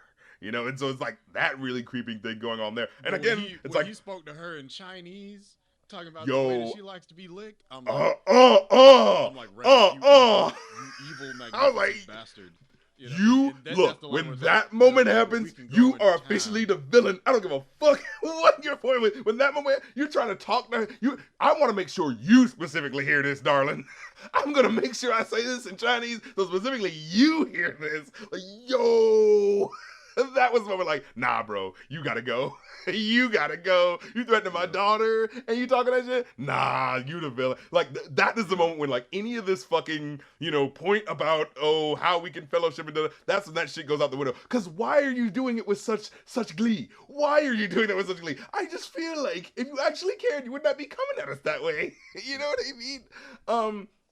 And again, villain has a good point, but never mind that because they're evil, It's like the villain had a good point, but he also shoots babies in the face, so I guess we can't listen to him. But I'm sorry. It's like also can't see the sun is a very strong argument for me to not be a villain. Exactly, that too. Like racism is bad enough. Why I gotta be immortal for it? That sounds terrible. That is a pretty bad. That's not an enticing argument. It's like, look, but then you have superpowers and you can turn on the racists. Why do I want to look at them niggas forever? Yeah, they'll be alive with me. Hell no. I can only come out in the dark. What am I, a roach? No. And then, like I said, it's 1932. Like, they had no assumption that things were going to get better for black people. Yeah. There was no reason for us to have that much hope beyond what we have. So it's like, I'm not over here. It's like, Martin Luther King didn't show up in the juke joint, so... And then they cut to, that's what really puts a beat on the moment. They cut to Delroy, the person who literally alluded to the white people killing his friend earlier. It's kind of like, oh my God. Like, movie, you're really making me think about this. You're really making me consider these vampires, bro. Yep. Yeah. I think that adds to some of the dope nuance with it. Yeah. And, and then he says this. He's like, hey, that racist white dude you sold, that sold you the place? Well, this is his nephew. And, like, we find out, the guy with the Klan hoods, that was the motherfucker who was his nephew. So that was the allusion to the fact that, like, yes, the Klan is still fucking alive and well. Yeah, and it's like, not only are they alive and well, but Remick was the one, I think, that let him know that the Klan was coming to kill him. Because he and he says... The nephew's mind. That's right. He says, like, this is his nephew, and I know these white dudes are planning to kill you, so... hey, like that's what felt like it upped the stakes to a more intense degree of like, wait, well, okay, now we know these other people are coming. And like, how many fights are we gonna have in this movie? You know what I mean? But it was like, hey, these white boys are coming. Maybe you could use some resources. You know what I mean? It was like, it's not the worst idea. But then we get this point, which I want to bring up. So it seems like the Klan are coming to kill these black people because what do they say? This wasn't supposed to be a juke joint. This was supposed to be a slaughterhouse. This was supposed to be a killing field. They were going to kill all of you black people tomorrow morning? Like, what? Wouldn't that make more sense for the racist white dude to sell the black club so we can round up the black people that night and burn them or something? Why would he wait till morning when all the black people are gone? Why would he wait until there's only the 2 brothers left? That didn't make any sense to me. It's like, doesn't it make more sense to be like, oh, the white guys are coming right now. Well, black guys, what are you going to do? Because you may hate us vampires, but here come the white racists. So what are you going to do? Like, it felt like there should have been some sort of ticking clock of that. You know what I mean? I think the main target were just the brothers because he thought they were like uppity and conceited because they bought the saw because it's just an old sawmill. But I think it's more about getting rid of the brothers and sending them. Because here's the thing, but it's the wording. No, but it's the wording they used. They said it's going to be a slaughterhouse, a killing field. It's not a slaughterhouse with 2 people. It sounded like the point is we're gonna kill all of you. Oh, we sold you this black club. Oh, there's gonna be a whole bunch of niggers in there. Perfect. Let's round up Cleophas and all these men, and we can have a good old swire. Woo-hoo! Doesn't that sound like what their plan would be? Not let's let all these black people have a good night and then kill those 2 niggers in the morning. Like, what? Doesn't that make more sense to kill all of the black people if you got that much hate in your heart? Like, doesn't that make him sound like more of a cartoonishly evil guy than, well, let's let him have a good time and then we'll kill him in the morning? I also don't expect racists to be the most smart and collected and organized bunch. So it wouldn't. True. I think it was very much like coincidental. It just kind of works with the narrative because I feel like Klansmen and vampires would have kind of muddled some of the focus. Well, see, yeah, and that's why versus vampires then Klansmen. Like what? Oh, so I think that's what it is. Is like in terms of the narrative structuring of it, 2 of them at the same time means that the themes I think overlap and it buckles. But I think having because the purposes they serve is like the enemy of the vampires are the enemy like of all of them, but ultimately they're the enemy for Sammy. The clan is the enemy. In terms of facing a demon. And then the clan is the enemy for Smoke.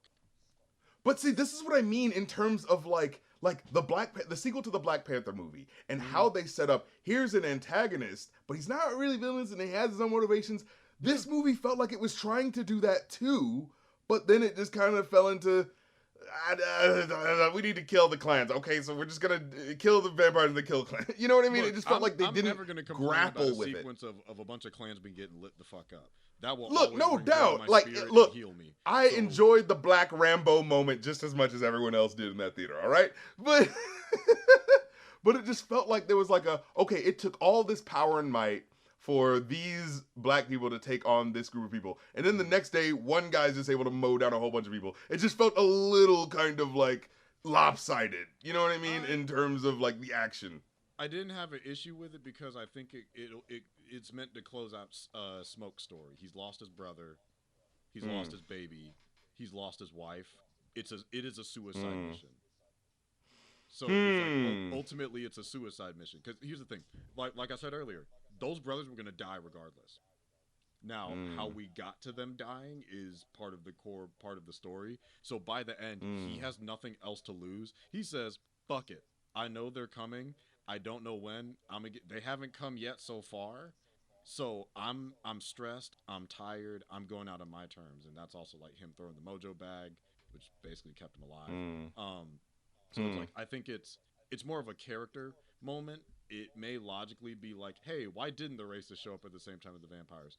That is a fair question, but I think the ultimate point is because it's to get him to the point where he can move on, like literally and spiritually, where he's like, I've lost, I have nothing else to lose. Like I have my baby cousin, but there's nothing left for me if I don't have my brother and my wife. So and then that's not a life. And then we get the biggest, again, this is my favorite point of the movie, where, you know, the preacher boy runs out of he gets out of the farm. I mean, what the hell is it called again? Is it he gets out of the sawmill. He starts running like kind of towards the water, and then Remick is able to like catch him in time and like, you know, push him down, but scratch his face at the same time.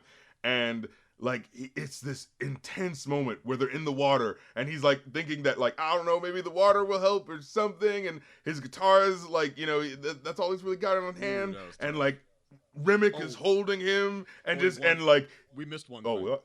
We missed one. What's up? What's up? We missed Grace letting the vampires in before the slaughterhouse. That's right, because she is so like fucking incensed. Catalyst for everything like going now, and it absolutely makes sense because it's like you just threatened my fucking child. But it still pissed me off. Her motivation absolutely makes sense, but it's also infuriating, and I think that's another point. But at the same time, get invited into the culture that aren't patient enough to let us do what we need to do, and you're so emotionally reactive that you're like, fuck it, I don't care if everyone here dies. I want what I want right now. It doesn't matter. It's like that. It's a lack of respect. You know, you could see it that way, but I felt that I felt like I interpreted it mainly as like the motherly sort of like, oh, and also the sort of lose situation of Yeah. if we wait out, then those motherfuckers are gonna take over what the whole town and then the whole Yeah. city, you know, and all that shit. And if we, you know what I mean, if we fight, we die anyway. So who gives a shit? We're in the middle of a lose situation. Fuck it, let's fight to the death. Like it's the sort of like I kind of got her rationality. Now it felt like it was I edited. Get it. Yeah. It makes perfect sense.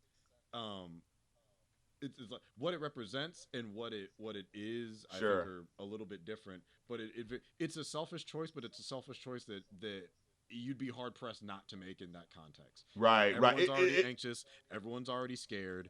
My husband's already been taken by these monsters. They threaten to go to town to get to my daughter and the rest of the town. I don't know what they're going to do. So the more time we spend here trying to come up with a plan is not enough time to go out there and light these motherfuckers up. It's impulsive, it's reactionary, but it's very, very human. And that's what sucks. And the point of fact, the motivation makes sense. Yeah, and the point of fact, when we see them out there dancing, like it's a very intimidating scene because it's like, oh shit, they turned everybody, and what the fuck are they gonna do now? When he was hitting that for dance. Oh, in the merry month of May. Hey. I was like, look, wait, I might have a little black Irish in me. Wait, this shit sounded too good. 10%, I'm about to, you know, they were cutting the Rocky Road to Dublin, like, 1, 2, 3. That shit sounded too good. Look, this movie might literally ignite like black and Irish relationships again. It you know, has, because apparently people have been playing the song at like not cookouts, but like turn-ups and stuff, where they started playing Rocky Road to Dublin. It fucking hits. The Rocky Road to Dublin. Hey. Look, like tally-hoing and shit. I'm just like that. Right. Very funny. But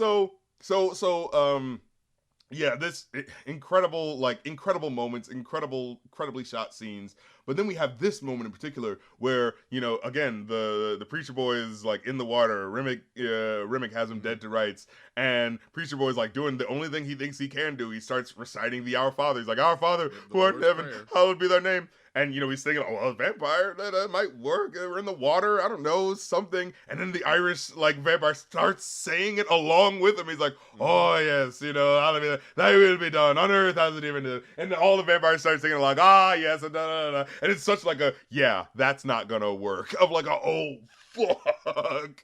And then when he starts talking about, like, the way the British colonized the Irish is like, yeah, you know, when the British, you know, made that my religion and passed that down from, you know, that white man who pillaged our white people's culture, you know, to make their own shit. It's like, whoa, like, who the fuck is going to save your soul now? As I'm watching this movie, like, holy shit, the tension was so intense. Like, what can anyone do to save the day? And then the twins somehow got past the other vampires and stabbed him with a stake in the middle of the water, and no one heard him sloshing around in the water, so, he was just able to. But that's something I really like is in the water of even him reciting the Lord's Prayer of you know, basically it's like, oh yeah, they use the same words to kind of oppress me. Basically, that was so dark. You. And I'm like, it's dark, but it's because so it's like, yeah, like, there's such a love because yes, that's that direct connection of like, no, it's the same playbook. Like they're doing this to all of us, you know. And then it's like, and then the way he goes, like he fucking goes in, like the way they was writing this script, I was like, oh, you allowed to say that? It was like, you know, he said. Because he said, I hated those men, but the word still gave me comfort. Like, real shit, talking about like, oh, maybe the religion wasn't real, but it gave me comfort. You know, they lied to us about themselves, about a god and about a devil below. And at first I'm like, oh shit, like, but I'm like, well, in this reality, the supernatural clearly exists though. Like, if you guys are around, but then he starts spitting straight universal perennialist. We're all one. We are earth and beast and God, man and woman. And I was like, holy, this is too deep. Started becoming a prophet. Yeah, I was like, wait a minute. Like, look, I'm just saying in another context, this would have been Malcolm Vamp or some shit like that. You know what I mean? We would have had the fucking... like Remick as an antagonist, but I'm like, he's not... We would have had the Rainbow Vampire Coalition. White colonization. You know. You're just another victim of the man, just like me. Right? I was like, look, talk that shit, Irishman. Everyone suffers no. under colonialism. But see, my problem with how it's written is like it feels like it wants to have the cake and eat it too. Of like you want to have the villain who's actually making a good point, but you still kind of had to have him be bad. So he's just bad though. It's like I just wish there was a good like way to really balance that or really tell what his truth was. Because like yeah, you're right. Like intertextually, I feel like we can kind of tell that it's like no, what's really happening is that Sammy like he just wants Sammy's music and what he can do, and he's using whatever he can to do that. But in terms of like writing a script in which you're making really cool points, like he is a person like Ryan Coogler, whoever wrote the script, right? It wasn't like the vampire thought that. Like no, he wrote that in because he's trying to make cool points and lace that into the. Oh, cool. But like he's trying to make good points and lace that within the text of the film. Like I appreciate that. You know what I'm saying? Like I appreciate that he's doing that, but it just feels like how it actually pays off feels like it. You know what I mean? Half a dozen, six in the other, and in a way that when we get to the end of the movie, I feel like it's like, well, couldn't you have just done this then? You know what I mean? With how he confronts Sammy. But we'll get to it. So no time to think about that because. He hits him with the guitar, and music saves him, or at least delays shit until the Deus Ex Machina comes by. The sun, right? Then he the sun and the stick. Yeah, well, that's true. Yeah, the sun. Yeah, eventually. But first, he stabs him with the stake, which went pretty damn all the way through his body. So I was like, whoa, flat, smooth through his chest, straight through the middle. So I thought the other guy would have gotten stabbed. I was about to be like, oh shit, no. But the camera angle's like just enough out of the way so you don't really notice it. Oh yeah, and this is what annoyed me too. Earlier in the scene when they're fighting, Perlene stabs him. She stabs Remick with a fucking stake. And in the other moments, we see that when you're stabbed with a stake, you're dead. He stabs what is it? Smoke Smoke stabs his because Annie said that. She said you have to stab him in the heart, which is why she prepared Smoke earlier to do that. Oh, okay, because she stabbed. So I those guess might be stomach stabs, which is how they get around. Yeah, well, she stabbed him in the back, so maybe it didn't hit the heart right. I don't know, because it just what ultimately kills Remick isn't the stake through his chest. Right, it's the sunlight. Yeah. So that's how you get around it. So, is the head vampire harder to kill? Vampire movies, they don't shoot specifically the heart. They don't specify the heart. They just kind of stab them broadly in the torso, and they just and just disappear. Yeah, and maybe so it's maybe those rules were just kind of messing with me. With its rules, is I think a bit jarring. Like, I guess I saw other people get stabbed with stakes, and it wasn't clear to me if it was heart or not. It just felt like if you get stabbed with the steaks and garlic, that's what we need. You know what I mean? I don't know. Maybe I needed to. I could be wrong. I might be misremembering. So it's like I'm open to. But yeah, I just remember seeing that moment of like, oh, the stake went through his body, so did it not count? He's what just happened? It's like, well, it definitely fucked him up. Yeah. It definitely slows. Oh, it definitely. I mean, actually, I really like the way his face looks when he gets hit with the guitar, and how it like so messes up his face. That was really. He looked like fucking Baraka from Mortal Kombat or some shit. Yeah, his jaw was like long and hanging down. It looked like it was practical too. I don't think that was 2 CGI. So just shit, I don't know. In that little. Hit him with that fucking El Kabong. El Kabong. That was what I thought. When I left the theater, I was like, what in the... The power of music, good sir. Exactly. Did you know a guitar can also be used as a percussive instrument? Allow me to demonstrate. Hit him with the fucking quick draw McGraw. Right. Bong. It's like, that'll definitely stop you for a second. Like, well, shit. All right, I wasn't expecting. Now, okay. Now this really annoyed me. Okay, we gotta talk about this, right? So, there's the fight between the brothers, and you see them fighting at one point, like, oh, I'm trying to get you, and I'm trying to get you, and then you don't really see what happens, and maybe one of them gets away or something like that. Do you remember how exactly that? Because I remember, like, it's like they kind of don't show you what happens, and then later on at the end, we see that, oh, what happened was I couldn't kill my brother, and then, so I made a deal. Basically. Yeah, like, just don't touch, don't touch Sammy, don't touch our cousin, and you can go do whatever the fuck you want, right? Mm-hmm. So, and like, but it felt a little cheap from a narrative action standpoint, right? Because it's like, oh my god, the two brothers going at each other. what's gonna happen? And then we just cut away from it. And then it's not like they just cut to the next day and so, oh, we're just gonna recap. No, we cut to Smoke early in the next day saying, hey, bro, go on. I'm about to handle this. Maybe you could have mentioned at some point, oh, by the way, my brother's not gonna fuck with you anymore. I let him go, and I know those vampires that we just found out are a thing. Yeah, one of them's still around, but he's my brother, so he'll let you live. Like, God damn it, say that to him then. Don't fucking say that to him afterwards. You know? I mean, I think the I don't know. priority is making sure that the head vampire is gone and everything, and it's just like, I'm gonna send you back to your daddy. You've had too much of a night. You're like 20, like you've seen enough. And I'm ready to, it's like, you need to go. You don't need to know what I'm about to do, because I'm about to go be with my wife. Isn't your wife dead? I'm about to go be with my wife. Oh, but wait, yeah, because, no, it doesn't kill all of them. It just kills the vampires that are there in the sun. Because, Mary and Stack still live. So, yeah, it was just in that vicinity when the sun came up. Yeah. Because I think he got Mary out of there when he saw that when he saw that Smoke was willing to kill his wife, you know, for what was happening, he was like, oh shit, I've got to get my girl out of here. He's like, no, fucking go, get out, you know.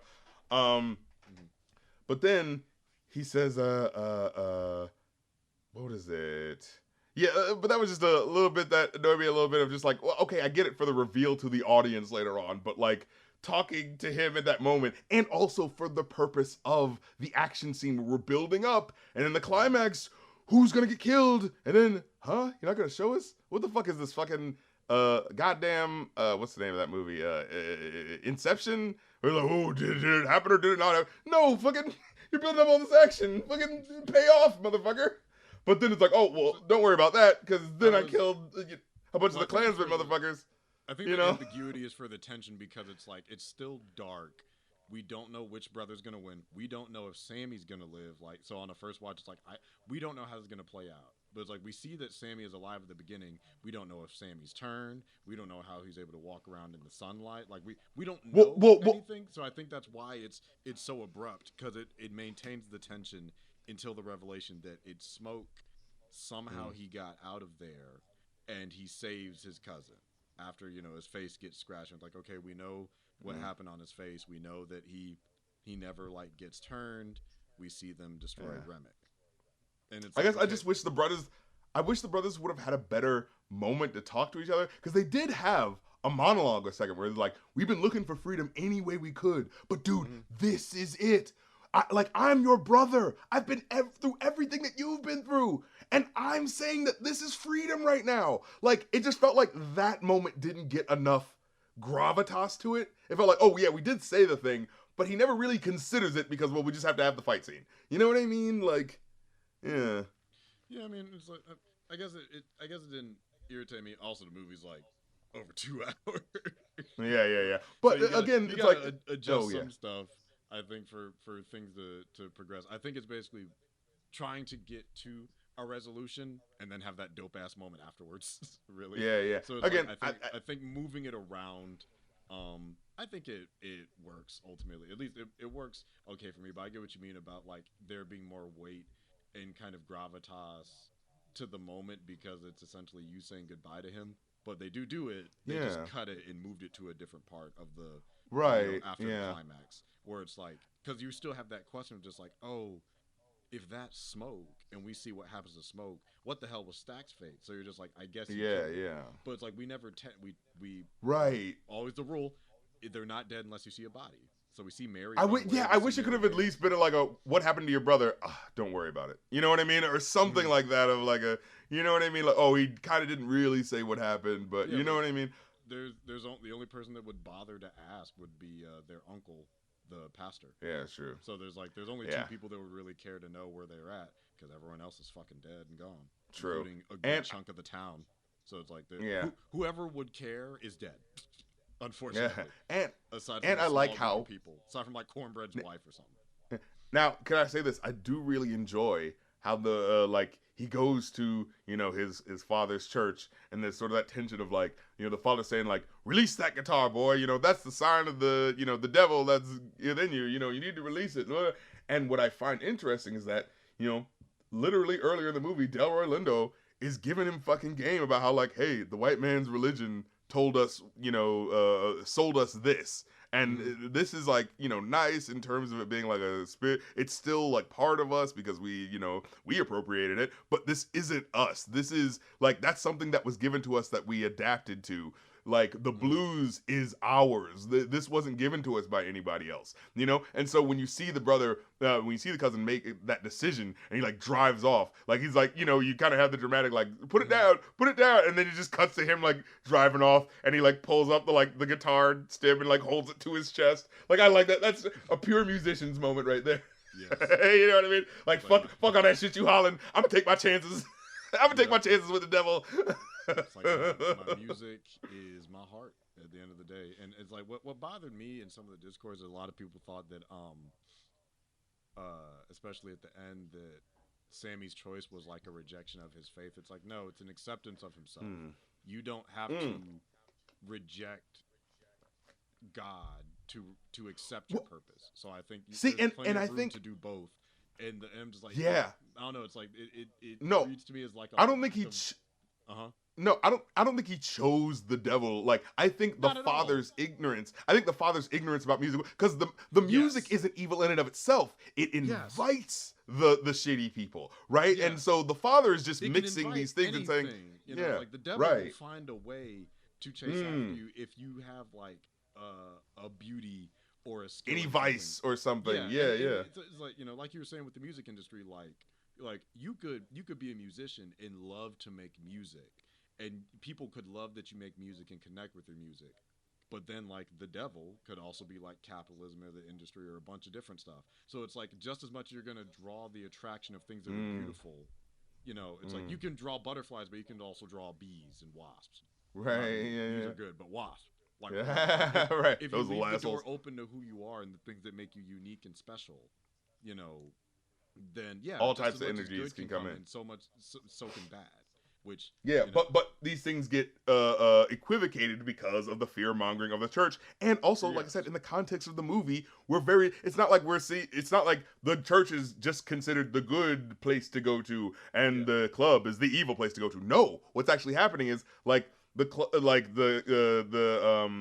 gospel church is, like I said, in the context of the movie, kind of framed as this false religion that's put on us by the white man. And is he wrong? Like, you know what I mean? And so it's like there's that part of the context, and then it's like, okay, the devil's music, well, is he playing with the devil by doing it? No, I think there's a rejection of that too. I think he's, like you said, he chooses himself. I'm still gonna do what makes me happy, and if I come across this bullshit, I'll handle it how I handle it. But you see how he handles it when he meets Stack at the end of the movie. Yeah. Because essentially what happens is, right, so all of the first we get the fucking Klansman shootout. We definitely gotta give some praise to that. That was a really cool, like, interesting. That actually managed to be better than how the ending of Django was for me. I'm just like, this is so satisfying. You think so? Wait. Mind you, I like Django. Mind you, we're like the two black people that actually like Django, but I love that. But yeah, I'm trying to think which is more satisfying in terms of killing a bunch of racist crackers. Because here's the thing. Django is great because it's like, yes, a lot of racists get shot and then blown to smithereens, but this, you get to watch their bodies drop and be helpless. And also it's like, so don't get me wrong, it's like Django has a happy ending where he ends up with his wife, but so does this.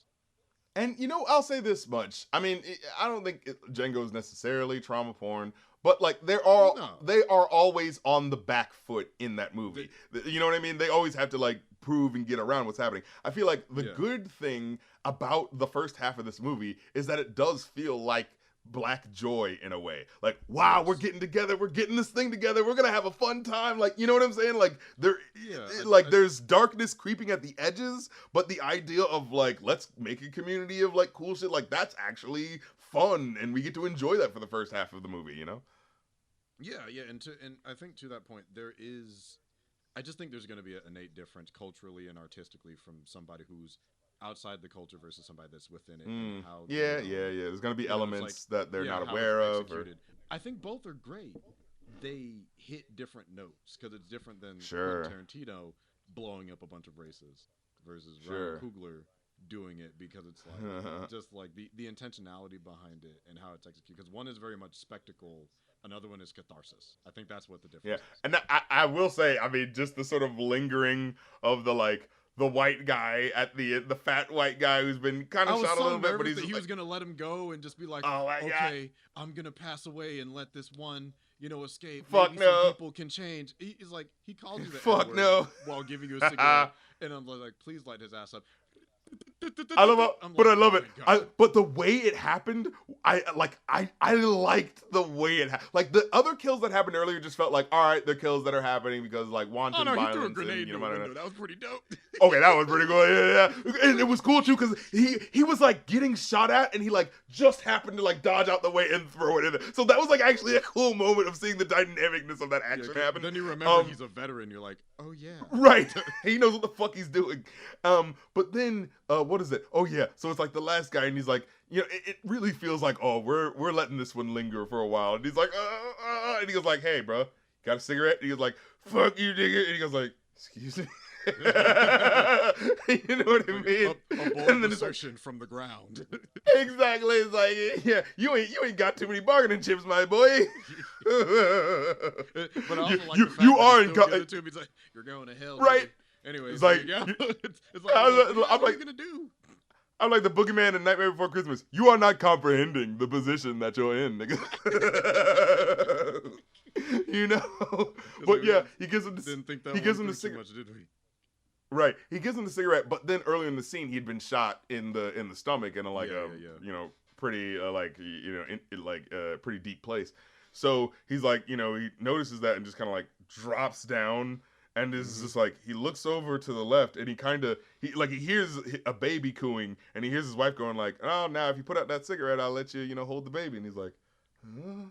And he goes like, huh? And he kind of looks like he's talking to her. And the white guy's like, what the fuck are you doing, nigga? And it's like that sort of like, oh, nigga, blah, blah, blah. He's like a buzzing fly. And then he just, I love how like while he's like paying attention to his beautiful wife and child, he just passively shoots off the gun and just sprays the motherfucker. He's like, ah! I love that we get moment. To see it. I'm so glad that we get to see his ass get ripped off. Because that was my other concern. I'm just like, please show it to us. Don't fucking like, give us that catharsis. Don't hold back now. After all this gore and violence and people getting snatched and ate up. Yeah, it's like don't all be those shot fucking now. Show the corpse. Right. All those fucking squibs going off while he was getting shot. He's like, it's like, yeah, get this work the American way. Oh man! Great. So this is what I need. This whole movie was healing. So then we get to the weird editing of the ending, right? Where it's like, oh, and now you know the rest of the story of this jazz legend. It's like, what? And it's like, this is a real person, though. Why are you acting like that happened? You know what I mean? It just felt weird. And then, like, he's like, all right, this is, what was it, George? Buddy Jones or something like that? Who is it? Buddy. He was playing Sammy, but older. Wait, his name is Buddy Guy? Yeah. That sounds like, I'm sorry, that just sounds, look, hey, all right, I'll admit, I didn't know the jazz legend, all right? All the black people can make fun. Yeah. Until I saw the movie, I know. I'm like, he seems familiar, but yeah, his name is George Buddy Guy. That sounds like a name you made up. His name is Buddy Guy. 88-year-old Buddy Guy. Hey, you know what's crazier? One of his daughters is, oh God, what is her name? Shauna. Shauna from What's Your Fantasy by What? And what the fuck? Yeah. Wait, you just passively dropped that on me. You said Shauna. I was like, oh, just some chick named Shauna. I was like, no, the chick who's signed with DTP Ludacris's label. Like, what's huh? I had to hit you with that Hustis bag. What's huh? Getting some head, Shauna. God damn. Well, the legacy of hip-hop, the legacy of black music continues. This is the exact shit we were talking about how all music is connected from the past and the present, because I'm just like, because I remember looking him up, I'm just like, oh, I don't think I really heard of Buddy Guy. I probably have heard of him, but didn't know that I've heard of him, because he's... Probably, yeah, you know how it goes. And also, jazz music for a lot of times is instrumental. It was like, I don't remember who did that versus that. And it's like, not just jazz, he's a blues musician. So that means that's older true. than Jack. Yeah, he was born in Yeah, 36. So this wasn't God damn. familiar territory to him. Yeah, he God fucking damn. inspired Eric Clapton, Jimi Hendrix, Jimmy Page. Like, look, Oh, if you're a oh, blues musician, you've been around for a minute. And that's what I like. So this movie, like I said, it goes through all different types of genres, and then at the end you start hearing a lot of electric guitar, and you're kind of like, wow, okay, I guess we're really playing up the Rambo moment here. And then it fades into it being Buddy Guy playing the electric guitar. I was like, okay, that was actually kind of cool. so it's like the music of him playing in the 90s was playing in the past. Sort of that sort of like, reference of the music happening at all times, you know what I mean? But then we have the post movie moment, kind of a post credits sequence, but not really because the movie didn't really stop. It started doing some of the credits, so it's like it's technically a mid credits. There is a post credits, but it's just it's just him playing traveling. So it was nice, but it's very well done. I really do wish it was a whole song, but whatever. It is on and that's why you buy the album. He should have just looked at the camera and said, "Get the whole thing on Spotify now." The old commercial that these did in the early 2000s. Music like this and more. Listen to your blues classics from the Sinners soundtrack. Now available from Viacom, from RCA Records. But then the post show, it shows that he's the one person that he couldn't kill, right? He comes up to him. Well, the way it starts off is like, oh, there's some people who paying some money, even though we're closed. Do you mind if they come in? He's like, oh, no, go ahead, let them in. And my stupid ass didn't think anything of it when it was right there. Where it's just like, oh, shit, maybe those vampires. Oh, shit, I just let them in. Yeah. Just like watching the whole movie about it. It's like, hey, there's two people outside. You care if I let them in? And I'm like, oh, yeah. It's like, that's weird to have two customers right after, after the show. And then we see who it is. I'm like, well, that was obvious. I'm just stupid. and the way the movie builds the tension, it almost seems like they're in red lighting. You hear a bit of like going like, oh shit, oh no, what's gonna happen? What is this movie alluding to? What's gonna happen? But literally, I was definitely a little nervous. I'm like, nigga, 60 years later, you really took your sweet ass time, didn't you? well, it's because his brother said, don't touch him, right? Yeah, so don't touch him. Leave him alone. Yeah, so he comes up to him and says, okay, like my brother said not to touch you this whole time, so I decided not to. But you're dying right now, and I can smell that on you. And he's like, hey, would you want to, turn and live forever? You know what I mean? Like I'm giving you this option, like as a courtesy and as a kindness to be like, hey, death is scary. You don't have to face that though. Like you can be with us. And again, is this not just a better version of the proposal that they could have done at the start of this action? I think that's part of the point is the intention behind the proposal. Because it's different. Because it's his fucking cousin, you know what I mean? So he has an incentive.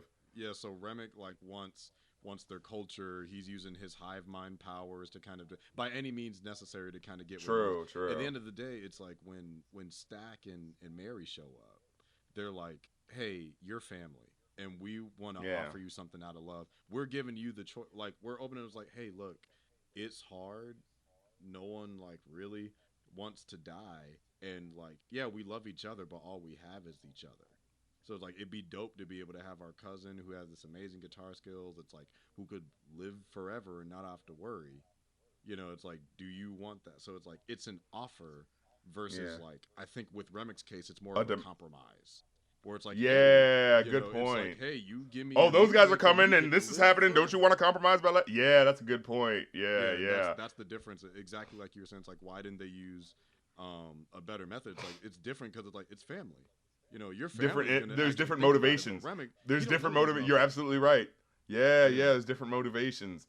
And like I said, you could say, all right, now with understanding how these different characters are acting, well, then we could say, yeah, all of that shit talking, earlier that Remick was doing.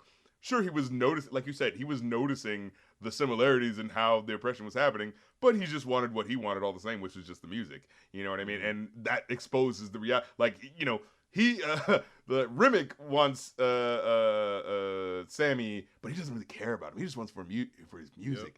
And you're the means to Stack. You're the only one that can get me back to my people. Take me back to God's country. But Stack is offering to turn him not because he wants his music, but because he loves him and wants him to stay around, right? Mm-hmm. And so, he says like, hey, like play some music for me one more time, and it's a really sweet moment. He like throws down $200 and he plays him a blues tune, complete with the you know what I mean at the end. And then he kind of goes like, yeah, so are you sure you don't want to do this? Are you sure you don't want to turn because you could live forever like us? No. And he goes like, yeah, I think I've seen enough of this shit. Which that is such an old man answer. It's like, yeah, I think I've seen about enough of all this shit. I think I'm good.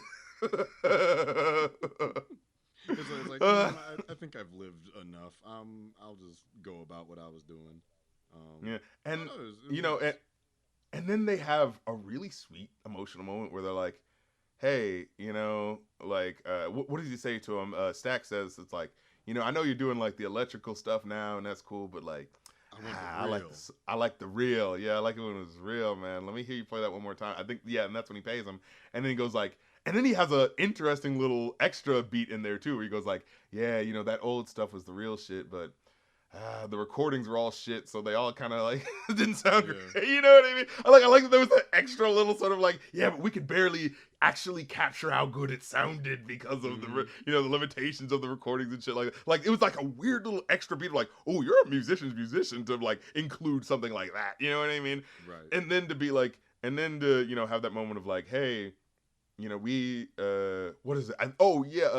Sammy actually says, he's like, hey, that night, before all that shit happened, before the fucking sun went down and all the insanity, that was the fucking best night of my life. And I was so like happy. I was on air, I knowing what I could do for the first time and being able to do that with you guys. Like that was great, and it's like, was it the same for you too? It's like, yeah, it was just such a sweet little beat of just like, yeah, we had freedom. And that's, Delroy Lindo brings that up at one point where he says like, the secret, when he's doing that montage, is like, the secret of, all this shit is that like, we're trapped, preacher boy, but music lets us escape. Like I loved that. I'm just like, oh shit, like too real.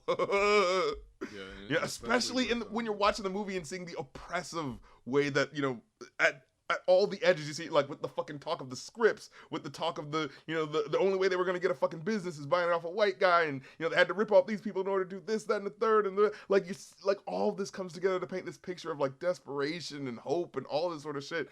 And like, especially back then, and this is why when I get to the end of the movie, it's like, it almost feels a little, not cathartic, but just like appreciative of like, damn, that's what black people had to deal with back then. And my ass is sitting up here complaining. You know what? I'm going to enjoy my fucking, like, you know what?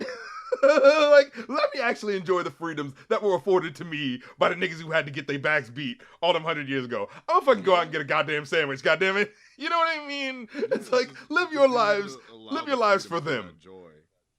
Like, black people, if y'all can hear my message, live your lives for the people in the past who didn't get to. You know what I mean? Live your best life.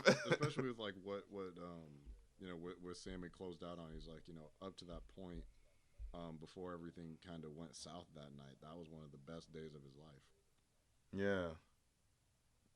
Man. And, like I said, I give all these criticisms to say that ultimately at the end of the day, I'm super proud that this movie did well as a black man who, got to be ambitious, and it fucking paid off like nobody's business. You know what I'm saying? Like fucking it's like fucking gangbusters. It's an imperfect film that still gets to shine and make money anyway, and like I said, still has really great moments to it that regardless of how it feels as a film, I can still enjoy on that Spike Lee level of like, there's a lot going on, but I still appreciate it, and I love that, and I appreciate it even more because I know no one else is getting the amount of budget on this level to talk this amount of shit. You know what I mean? So it's like, you gotta appreciate it. It's just like, it's pretty perfect for me. No notes. It's a perfect enough film for me. Like, I came out of it. First of all, it's like, I'm not somebody that rewatches a lot of things, so for me to see this twice and I'm possibly going to see it a third time is during its in theater run. really says a lot about, I think, how this worked for me, where it's just like you did your part to support black cinema. Yeah, it's like I did my part twice. Somebody I saw on Threads has seen it 23 times as of today. Yeah, Jesus. Which I'm like, God damn, like with what time and funds, but right. But no, it's just like I came out of it liking it, and then sitting with it, I just loved it over time. Like this might be one of my like recent favorites of the decade that could definitely go on my of all time list, like Everything Everywhere and Sorry to Bother You. Like, you know what this is? This like it's a this rare, very difficult movie to make. So it's just like it's like I'll call it perfect. It's not like perfect for me as a film does not mean without flaws, without room for improvement. It just means that I'm coming out of this entertained, but also with more to chew on. You know what like, I think? To think I like it stays with like for all the yeah, for all the flaws that I see in the movie, I see what you mean in terms of like it's just an enjoyable film. Like I'm putting on my critical eye because you know I'm curious and talking about the narratives and how they pay off shit like that. But like just in terms of like, oh yeah, I could see myself just watching this again. I can totally see myself just going like, oh, you haven't seen it yet? Yo, let's sit down and watch Sinners. You know what I mean? Like it's such a you can just watch this again. My family, like not even thinking about some of the sequences. I'm like, Ma, you gotta see Sinners. It's so good. Not forgetting. Just that, look like, away at that one part. Yeah, half the movie is like coochie eating innuendos, but okay, look away for like 5 of these parts. yeah. But it's like, yeah, I don't know. It's just like it's not like a Godzilla versus Kong entertaining. I'm like, this is a culturally relevant, thematically engaging, intellectually intriguing film, and also vampires that fight black people and Klansmen. Like it's like, yeah, I think from it gives you everything you need. Yeah, I'm just like, what more could you want? Yeah, I'm just like critically and commercially, I think it works across the board, and I don't have any issues with it. So I love it, and the soundtrack is even better, which banger, should absolute banger. Listen to. Now, granted, I'm gonna listen to this shit literally after we get done with this podcast. We may have to do a separate episode about that soundtrack. It's very strong. Yo, straight up. Thank you so much for listening. This has been the ReviewAnew podcast. Good Lord. So let's giddy on the fuck up out of here. I don't think we need to say much else. So for the ReviewAnew podcast, I'm DJ. And I'm Will the Greatest. And I'm a sinner, I'm a saint, I do not feel ashamed, I'm a bad... you know, I wanted to use something with sinner in it, but you know what, fuck it, I'm gonna go with the song that I actually want to sing. On the rocky road to Dublin, 1, 2, 3, 4, 5.